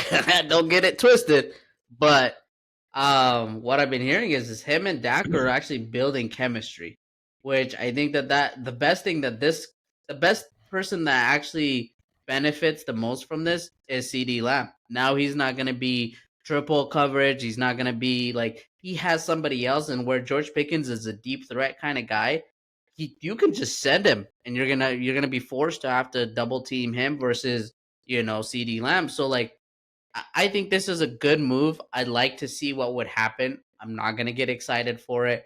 I just think that it helps CD Lamb a lot. That now you're gonna see CD Lamb even step up just even a little bit more, in my opinion. He is an elite receiver, top 3, right? If not top 2. Yep. But now he has the help that he needed. He needed somebody to either take off the freaking on the running game. We didn't have that. He needed another receiver to step up. We didn't have that. Now you have somebody who actually can do something. I am just skeptical, and I'm not getting any hopes up for anything. But I just want to see where this goes this year, because I would love to see a lot of change happen. But that's never going to happen until Jerry Jones is. Whoa. Yep. Whoa. Back at it. My opinion, guys, this is not shade. I'm not throwing shade. We got love right now. You and me, right? You guys are until on a the good season run starts. right We now. good. I know. Until the season starts, brother, we're good. All right. Yeah. So, this is a great pickup, man. I'd take him on my team. I'm serious, man. I'd take him all day. That's a steal. You got a fifth back, so you gave up a third and a sixth. You get George Pickens and a fifth. That's a great trade, in my opinion. This is a great move. Everything you say is true. Yep. CD may be the second best receiver in the league. He may be. That is true. Okay. And it gives him some wiggle room. Now, the thing that you did not say is it don't matter because no, I'm just being honest. It's the guy that's throwing to these guys. Purdy is throwing the ball. He's the problem. He's the problem. Feist, you finally have some backup on this. Our boy Wes, every time Feist brings that up, no, Dak Prescott's actually pretty good. Actually pretty good. You got some backup now, Feist. You guys are on one today. I don't know if I like it or love it or hate it. I've been saying this from the start. Dak Prescott's awful though. Dude, everyone knows that now. He just puts up numbers. I think that's what ends up saving him is he puts up numbers, and so then it makes it look like he's a good QB. Like, don't get me wrong, he goes to another team, he may be successful, right? But like the whole point is when those games matter, the man thinks that the other freaking corner or safety is on his team and just throws a damn mother effing pick. So like I've said it from the start when Zeke and him were dominating together, I thought that was because of Zeke. Like Zeke had a really good O-line and he just took the pressure off of him. I wanted Zeke. And you can go back to all the things that I've always talked about. I've never once I've been on the same side the whole entire time. I've said Dak is the problem. And until you figure it out, move him along. And now you can't. You paid him $60 million a year, dude. Yeah. $60 million. Who's dumb enough? The Giants, the Saints, maybe. But who's dumb enough to take on a big contract like that? I would do anything just to start rebuilding and get rid of Dak. Yeah. It's almost like you're in cap hell.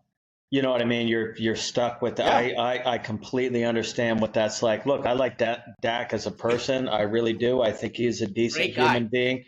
He is a really good person from everything I hear. He is hot when it's not important. Yep. And he has not shown anything. I say he is an above average talent, but that doesn't mean that you can perform when you need to perform. That's what I would say. I mean, it is what it is, man. I don't hate the guy. Gosh, this is so weird. Just a Philly fan and a Dallas fan just agreeing on every single point. Bro, it's going to be a living hell this year with me and Fies, all right? Let us get along for a minute. Let him kiss it out in the offseason. Yeah, that's right, man. That's right. And we're just going to continue this train because we know the opinion on these two about this man, the new quarterback for the team we were just talking about for the Pittsburgh Steelers. Mr.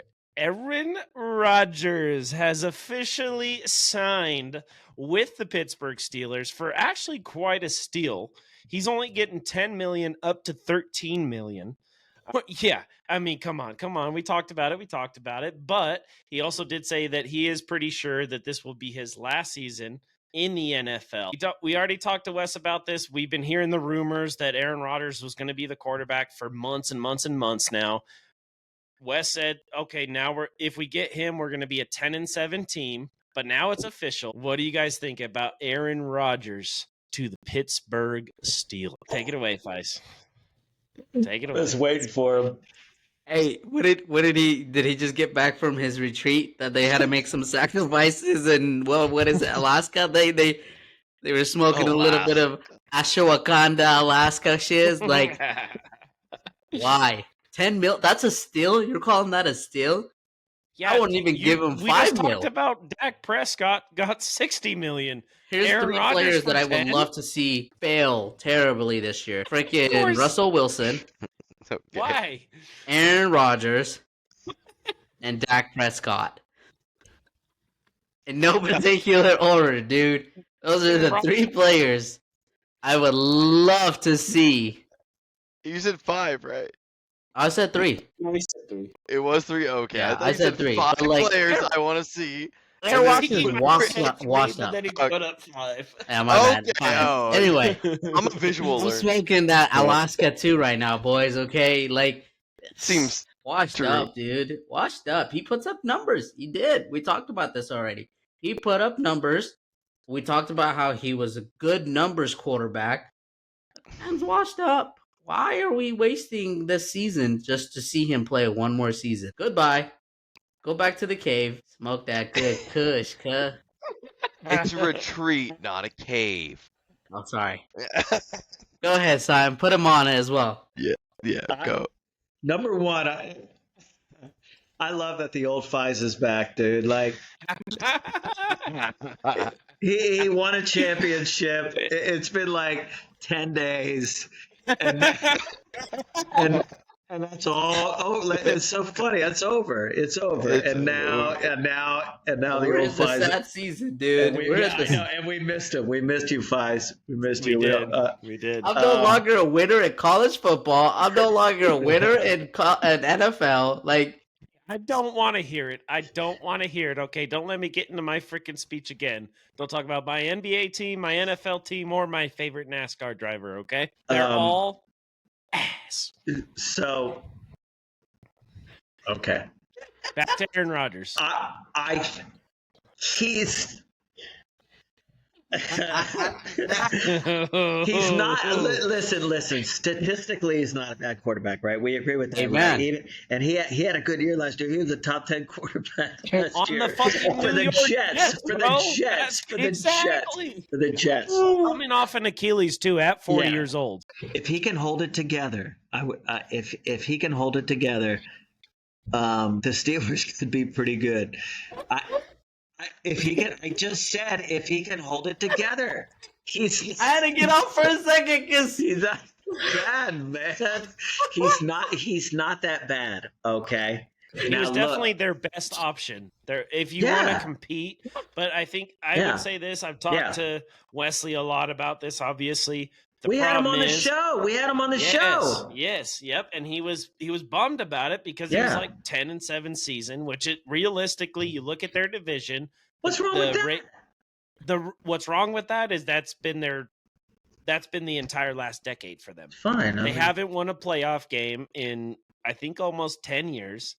They are always the last seed, second to last seed to make it into the playoffs. And then they get put in purgatory where they get the 21st to 25th pick every year. Yeah. So they never get a blue chip guy. I think that's where like the couple seasons that the Patriots have had, like that's where like you're saying 500, but I really think we're building up towards something, especially with Mike Vrabel as head coach. But we got Drake May at number 3. You're never going to get him if you had, like if you're going to be 10-7, you're not going to get a Drake May. You're not going to get a Jaden Daniels. You're not going to get a Caleb Williams, right? Instead, what the Steelers are going to get is Kenny Pickett, and we saw what that was for a couple years. So I think that's the argument that I would go against this for the Steelers. And they got the Ravens in their division, who are the clear best team in that division, top to bottom, offense and defense. And then you got the Bengals, if they can do anything on defense, which we could talk about, but they're still not paying Trey Hendrickson. They haven't paid they're not signing their first round draft pick who plays the same position as Trey Hendrickson. But obviously you know what that Bengals offense is. So it's just, even with Aaron Rodgers, you're maybe third place in that division in a tough AFC North. So I think that's the argument. So serious question, and I'm curious, who has a better season, Dak Prescott and the Cowboys, Russell Wilson and the Giants, or Aaron Rodgers and the Steelers? Well, let's just take Russell Wilson out. That's obvious. obvious. So Russell Wilson gone, Dak Prescott and the Cowboys, Aaron Rodgers. So obviously we talked about it. The Steelers have DK Metcalf as well, so that's a true number 1, but they got rid of their number 2. They did. Let's throw this in because they made another trade. They traded their safety Minka Fitzpatrick true dog, all-pro, Pro Bowler for Jalen Ramsey and Jonnu Smith. So you Jonnu trade Smith is a tight end, right? Jonnu Smith is Yeah. a tight end. He's a pseudo tight end though. Yeah. He's basically a slot receiver. Yep. They're even talking about him playing fullback. So you look at that. So they got Freiermuth, they got Jonnu Smith. So they got some weapons on there, but then they got rid of Najee Harris. So I think Jalen Warren's still their number one running back. You guys don't have a running back. That's tough. And you're both. I think you're both the third best in your division too. I think I'm going to go even. I think you guys will be. Who has a better same. record? Okay, what's their record going to be? I think you're both going to be 10-7. Honestly, you're the same team. I take that. I think I like that too. Honestly. Damn, Fies, that question is so good, man. That is a good one. My I can't God. go either way. No, but I have my answer. Okay. Better take here maybe. Same record. If the Steelers might be one game better. Dak throws for more yards. Aaron Rodgers is more efficient. Yes. Yep. Dak throws for more touchdowns. Yeah, it's close, man. Yeah, Aaron plays it so he's so safe. That's good stuff, he'll man. Definitely That's good have stuff. the TDINT. Yeah, that's a good question. Hey, but like you guys are look best. at, so I don't know. I think if you go ahead. Oh no, go ahead. But I was just going to say, you're definitely, when you look at it right now from the offseason point of view, and, we'll record this now, and then we get into the regular season, everything's going to change. But you look at, obviously, the Eagles and the Commanders are better than the Cowboys right now. Ooh, that's tough because I wouldn't say the Bengals are obviously better than the Steelers. The Ravens are. So maybe I lean towards the Steelers. Maybe the Steelers have a little bit better season. You'll have to look at their total season, but at least in the division. Yeah, it'll be close. So looking. Oh, go ahead, Sean. Are you going to say something on it too? No, I feel like it is close either way. I think it's even still. 10-7s. So looking at the NFL strength of schedule, it's good hardest stuff, man. schedule is the Giants. Yeah, the second is the Bears. Where are the Eagles? The third is the Lions. The fourth is the Eagles. Okay. And then the fifth is the Cowboys. Steelers are all the way down. Wow. All NFC One, teams. so it's NFC East. 5, 6, Wow. 7, I will 8, say that's why 9. I believe in the Patriots too, because 10. we have the second easiest schedule. That's why I'm believing in our season this year. We have That's a such good point. You guys have the schedule. third easiest. Fair enough. It It was second whenever I looked it up. But It looks like 49ers and the Either ways. Saints have the easiest, but I'm curious. Like, I really genuinely think that both teams are probably going to be that 10-7. Like, you're playing the tough, like fourth best or fifth. Sorry, you guys are fourth, but like fifth toughest schedule. You don't have a defense that used to be really good. Your offense is all shaken up. And I think the Steelers are in the same boat. They don't have a genuinely good offense that you could say. Their defense is what keeps them alive, right? But how long can the defense? I know. I did talk to Wes. He wasn't a super big fan of that trade because he's been a big fan of Minka Fitzpatrick. Yes. I mean, playing that safety position the way he does and being a captain of that team, that's tough to lose. Now you do get Jalen Ramsey, who has been a dog, but is he washed? Is he not? Yeah, You're making that bet, right? He's old, dude. I just don't think that defense. Oh, they are betting on the old heads right now, aren't they? What is the future like after all these moves too? Who freaking knows? We got to get rid of Aaron Rodgers first, and then we can talk about the future, right? Like it's literally the Steelers. Can their defense keep them alive again this year? Realistically, that's really what it comes down to. And then the Cowboys, can they actually do something offensively consistently? Our defense is not good anymore. So I don't know. Maybe the viewers, we will have to do a poll on that. Who's going to have a better season, and what do you think their records is going to be? Because I don't know. That's a 50-50. That is a great point. Even losing Minka, the Steelers definitely have a better defense, and they kind of always will. Yeah. They'll always have that good defense. If they can sign Micah. If they can sign TJ Watt, though, TJ Watt to this day still has not signed, not reported to any off-season stuff, any training camp, any OTAs, nothing. He's still out there, and I'm hoping we trade the farm for him because I would buy a TJ Watt Patriots jersey immediately just for Wesley. Just for Wesley, you know it. But and that's obviously a huge piece for them. But yeah, I don't know. It's gonna be tough, and the Ravens are building up, dude. They ended up stealing Jair Alexander from the Cowboys for $6 million, I think it was, to 1-year deal. Roommates with Lamar back at Louisville, and we saw what he can do. The only problem with Jair is that he's an injury-prone guy again, but he is definitely a number one quarterback when healthy. So the Ravens just build on top of that defense if this guy stays healthy. And if he doesn't, you barely paid him any money anyways. So you're looking good there. You gave Derrick Henry a 2-year, $30 million extension, which is, I think, just crazy. If anybody wants to look up Derrick Henry's age right now, because getting $15 million a year as a running back, $25 million guaranteed, I think he's that's insane. That's how fucking dominant Derrick Henry is. Something, late 20s? 31. Yeah, 31. Damn. Ancient for a running back in especially today's day. But it's King Henry, bro. That's you can't, like, that's the other part is they're betting on that, right? Like, it's King Henry, man. The man's gonna be trucking everybody and their moms. Like, they're just and they moms. They're just betting on that, dude, and I like it. I actually genuinely love Derrick Henry. That's one of the dumbest moves of you love a million Kings. dumb moves that freaking Jerry Jones did not pull on was getting Derrick Henry. Like, he would not have been successful with the Cowboys, right? But who doesn't like the King Henry? Eagles shut him down. Ooh, that's true. Cooper DeJean blew him up.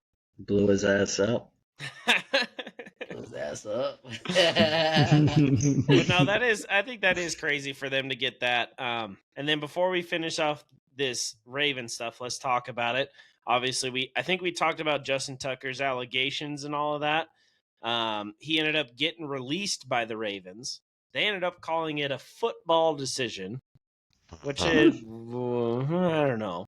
He did have some struggles last year. Simon, I think you brought it up actually on this podcast. Like, was all of these allegations getting into his head? Like, kicking over, maybe, I don't know.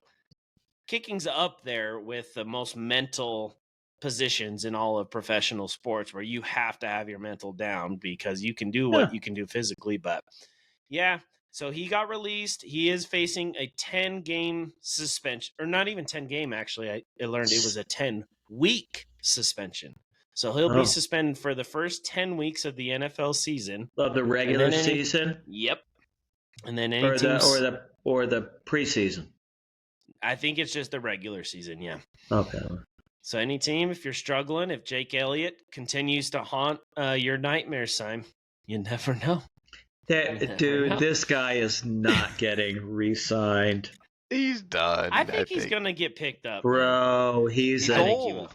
He's a. Should I make another dumbass $10 bet right now? Because I think he will. Yes, there we go. Up. He's a diddler. He diddles.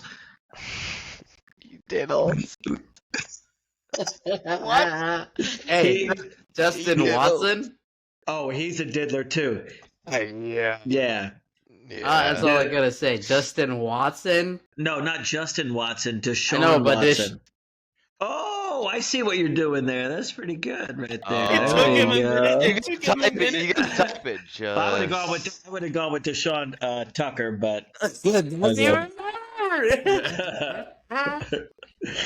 he's a diddler, dude. He ain't coming back, man. I mean, it's different from. Here's how I look at it, and it's so sad. Like, it's so sad. He's a kicker. It is a valued play, right? Like a position, right? And then you have a QB. We just can't talk about it because it's a sensitive topic, right? But like, you look at it, I just don't think I'm signed again, dog. He's not getting signed, bro. Kyle, $10. You're on mute, Kyle. Oh, you're on mute, dog. Just like Justin Tucker's gonna be on mute for the rest of the season. Well, you know how those kickers get injured towards the end of the season, like Harrison Butker did too, right? You need him for for a few weeks. Like I'm thinking Tucker's going to get signed. Yeah, people. He's a diddler, man. I don't think so. Diddler. I wish I had a thing that said diddler. You're the diddler. It's a diddler. All right, let's end it with a couple of draft topics. I know we did the whole draft spectacular, whatever, for the first round. We had some second round stuff go down. It was kind of interesting, 2nd through 7th round. Obviously, we're talking about Shedeur Sanders was the biggest thing for the draft. We haven't talked about it yet. So let me go through the quarterbacks that got drafted after Jackson Dart, who was the 2nd quarterback drafted in the first round, right? It went Cam Ward and then Jackson Dart. Tyler Show went to the Saints. So that is looking like that's going to be the next quarterback from Louisville for the Saints. You don't like him? Oh, he sucks. He was a backup to Oregon, cried about not being. He was a backup to Dylan Gabriel, and cried that he wasn't getting a starting play and that he had to fight for it. And then he went to wherever he transferred to. Louisville. And he got drafted higher than Dylan Gabriel. That's okay, but Saints pick up losers anyway, so I don't know about that one, man. I don't think he's going to do well, but Jalen Milroe from Alabama went 3rd round to the Seahawks. I like that one. Could be interesting. Dylan Gabriel went 4th round to the Cleveland Browns, who ended up going for their very next pick and taking Shedeur Sanders in the 5th round. Makes no sense. And this was a wild one because they signed Joe Flacco. They traded for Kenny Pickett, which we talked about. And then they drafted Dylan Gabriel.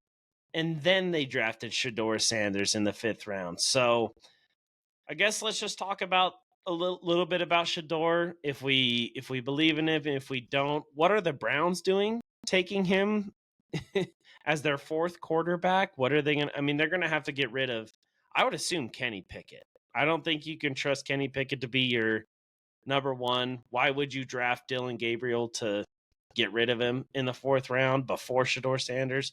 What the hell are the Browns doing? Is Shedeur have any chance in Cleveland? What's going on here? I don't. Did you see what I put in the chat? What did you put in the chat? Read it. Sanders will start less than 15 games in his career. That's what I think. Wow. I think this like guy. that. I think this guy has mental problems, guys. Teams, no, seriously, teams stayed away from him. They stayed away from him. He is a huge red flag. He's like Johnny Manziel, man. All right? This is Johnny Football. He is the same thing. I'm telling you, man. This that guy. Was drugs, though, right? It was party. He's like a big party boy. Yeah, maybe a little bit of both. Party. Well, yeah. But I'm telling you, man, this guy, and Fies, I know you agree with this. You were not a Shedeur fan, right? Or wait, did you want him on the Cowboys? This is the one I don't agree with, dude. Okay, go ahead. Tell me why. This is the one I don't agree with. I think Shedeur. I don't think that the Browns is the right spot for him. But I don't think he plays less than 15 games. I think he's too talented. His dad talks a lot. I think and this is me speculating. Cowboys suck. I will say that out loud. I think what's gonna happen is we're gonna suck this year. We're gonna fire this nobody coach. And I think that what's gonna happen, Sanders is gonna come up because Sanders has the ties with the Cowboys and Jerry Jones world, whatever. And I think what's going to happen is he's going to bring his sons with him. I really do think that that's what's going to happen. And regardless if Dak's going to be there this next couple years or whatnot, I think you eat those. You have him develop under, if Dak can develop anybody. I think that that's what would happen. I'm just kind of speculating. I think that that's something that happens. I just don't think he's going to do well with the Browns. And I don't think he's going to start. I think that they're going to go with whoever, and then they're going to put Dylan Gabriel, and he's going to cook for them, and then that's how they're going to stick with. Like, Dylan Gabriel's a smart guy, dude. He was in college football for 6-7 years as well, too, right? Like, people joke around about him, but he's still young, 24 years old. But, like, seriously, he's smart. He can do it. And I think that that's who your starting quarterback's going to be eventually. But I don't think Shedeur Sanders is going to touch football and at the Brown, like in a Browns jersey. Why did people avoid him like he had genital herpes? Why? Why? Why? You tell me why. That's Why? a great question. A lot of things that came out was attitude. That's what I'm saying. He's got serious. Mm-hmm. Yeah, and I think that's a great comparison. Him and Johnny Manziel. Johnny Manziel partied a lot, gambled a lot. Like he had a lot of troubles with that, right? Like, and I would hope that that's not the case. And I think he got a lot of hype because of his dad. This is so the ball players, right? Lonzo Ball, LaMelo Ball, and then I forgot D'Angelo Ball. Their father in basketball, he pushed them so hard, and he was the hype guy for them. Only two of them made it.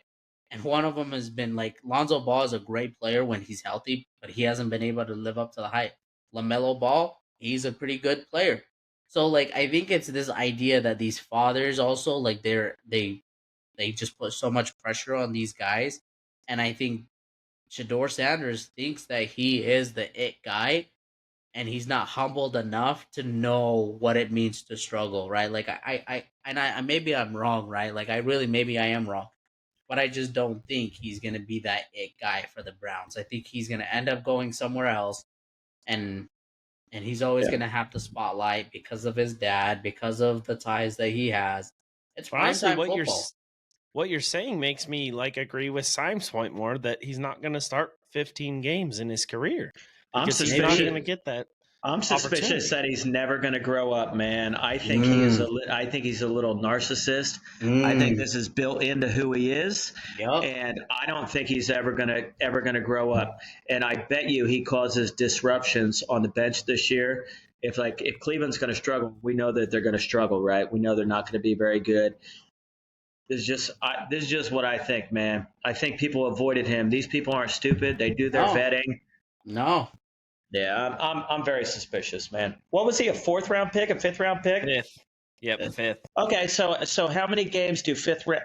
If you were a quarterback drafted in the 5th round, how many games do you start in your career? 2, 3? I'm just saying. If you're a certain 6th round pick, maybe 199, you might start more and win more than anybody. But yeah. But realistically, though, you're 100% right, my guy. It's possible, right? 3, maybe 4. 4 is possible. Sanders, who knows? Yeah, anyways. Something's going on. There's a reason why everybody didn't like. He was so hyped. People were like, "Oh, he's gonna take Shador. He's gonna take Cam Ward's position. He's gonna be the number 1 guy." The next week it was like, "Oh, he's nowhere near it." Draft night comes and you're 1, 2, 3, 4, like finally 5, and it's like I don't even know if I feel bad for him because I don't know. Because he's not a stud. That's why he's not a stud. You know who is a stud? Who? Tez Johnson. I don't know if anybody you guys remember who that. the hell that is. Feist might have called him a stud about 15 times in our draft episode.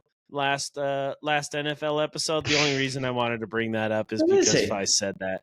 He is a wide receiver from Oregon that got drafted in the 7th round. So what a stud for the Bucks from the Ducks. Bucks to the Ducks. What a stud. He is, though. I mean, okay, but no. I'm going to shut you up there because I just wanted to shout that out because you called him a stud about 20 times in the last episode, so I had to bring it up wherever he got drafted. Man, that's the NFL. That's the NFL offseason. We're getting ready. Like you said, Simon, I think training camp right around the corner, and then we got preseason. We have an actual NFL preseason game this month, July 31st. It's like 3. I think it's 3 weeks. Is it 3 weeks? Yeah, July 31st, last day of July. We're gonna have a game. It's gonna be 100 What's your final degrees. thought, Vice? Can we hit on that? Quinn Ewers. Are they preparing? Who, the Dolphins? Yeah, are they preparing for Tua not to do so well and retire early? What are you guys' thoughts on that? I didn't want to get into that. I didn't want to extend this by another 30 minutes. No, I just want to I like Tua. You know, I've been backing up Tua for how long, but do you think that they're getting ready to? Quentin Ewers was a 7th round pick. That's nothing crazy. It's still Tua's going to be the guy, but With Wow, that that was quirky simple. ass nerd as head coach. Yeah, they're never mind. gonna I don't want to. Never mind. That's another story for another day. Those are bro. Sign's words, not mine. Where do but- you guys put Jalen Hurts in the quarterback ranking? Is he fifth? Was he sixth? There's Lamar. There's Josh Allen. Right. There's Jaden Daniels. What? There's Patrick Patrick Mahomes. Whoa. Jaden Daniels before Yeah. Hurts? Not yet. Not yet. Stop Not it. yet, but there's Patrick Patrick Mahomes. Lamar, Josh Allen, Jalen beat Lamar. Jalen beat Josh Joe Allen. Burrow. Jalen beat Burrow. CJ. Holmes. Not CJ. I think he's probably like fifth, sixth. Okay. Herbert. I'd take Healthy. Hurts right now. Same thing you had in the NBA portion. Like, What's the he's a Detroit guy? winner. Josh. Jared Goff. Jared Goff. Meh. Yeah, I don't think he's that. I think he's fifth. I'd go in no How about- particular order. I'd go Lamar, Josh Allen, Joe Burrow, Patrick Mahomes. I'm going to put all four of them over Jalen Hurts. Okay, fair enough. And then I think Jalen and Jaden are an argument. Jaden Daniels Okay. and Jalen Hurts. I don't think But I Jaden mean, Daniels, you can say that yet. Jaden needs to play another Prove year. himself a I think little he needs more. one But more, he 2 did. more years. Yeah. You could say. Yeah. Maybe he might have a sophomore slump. Yeah. Hot start though. Well, he Hey, might. and you got You know- didn't they get Debo? Yeah, Yeah. Anyway. Yeah. they got Just Debo, another man. weapon they needed. All right. Well, that was the NFL episode. I think we're going to take a little bit of a break here as we get into the rough part of summer where there's not too much going on besides NASCAR and hot dog eating contests and whatnot. But before we get back, I think once we get back, boys, let's think about it. Let's look at the schedules. Maybe when we get back, let's predict each other's teams' records. Let's all get our own records for what the teams are going to do. Let's see what they can do. Let's see what we think. And let's see how we all kind of compare. But yeah, that was an awesome episode, boys. Thank you for joining us. Thank you all for joining us on another episode of Your Favorite Couch Potatoes. I'm your host, Jay Cubs, joined by Feisty, Shawnee Boy, and Philly Syme. Make sure to check us out for full episodes on YouTube and Spotify, and then the clips on Instagram, YouTube Shorts, and TikTok. Till next time, we'll catch you on the couch.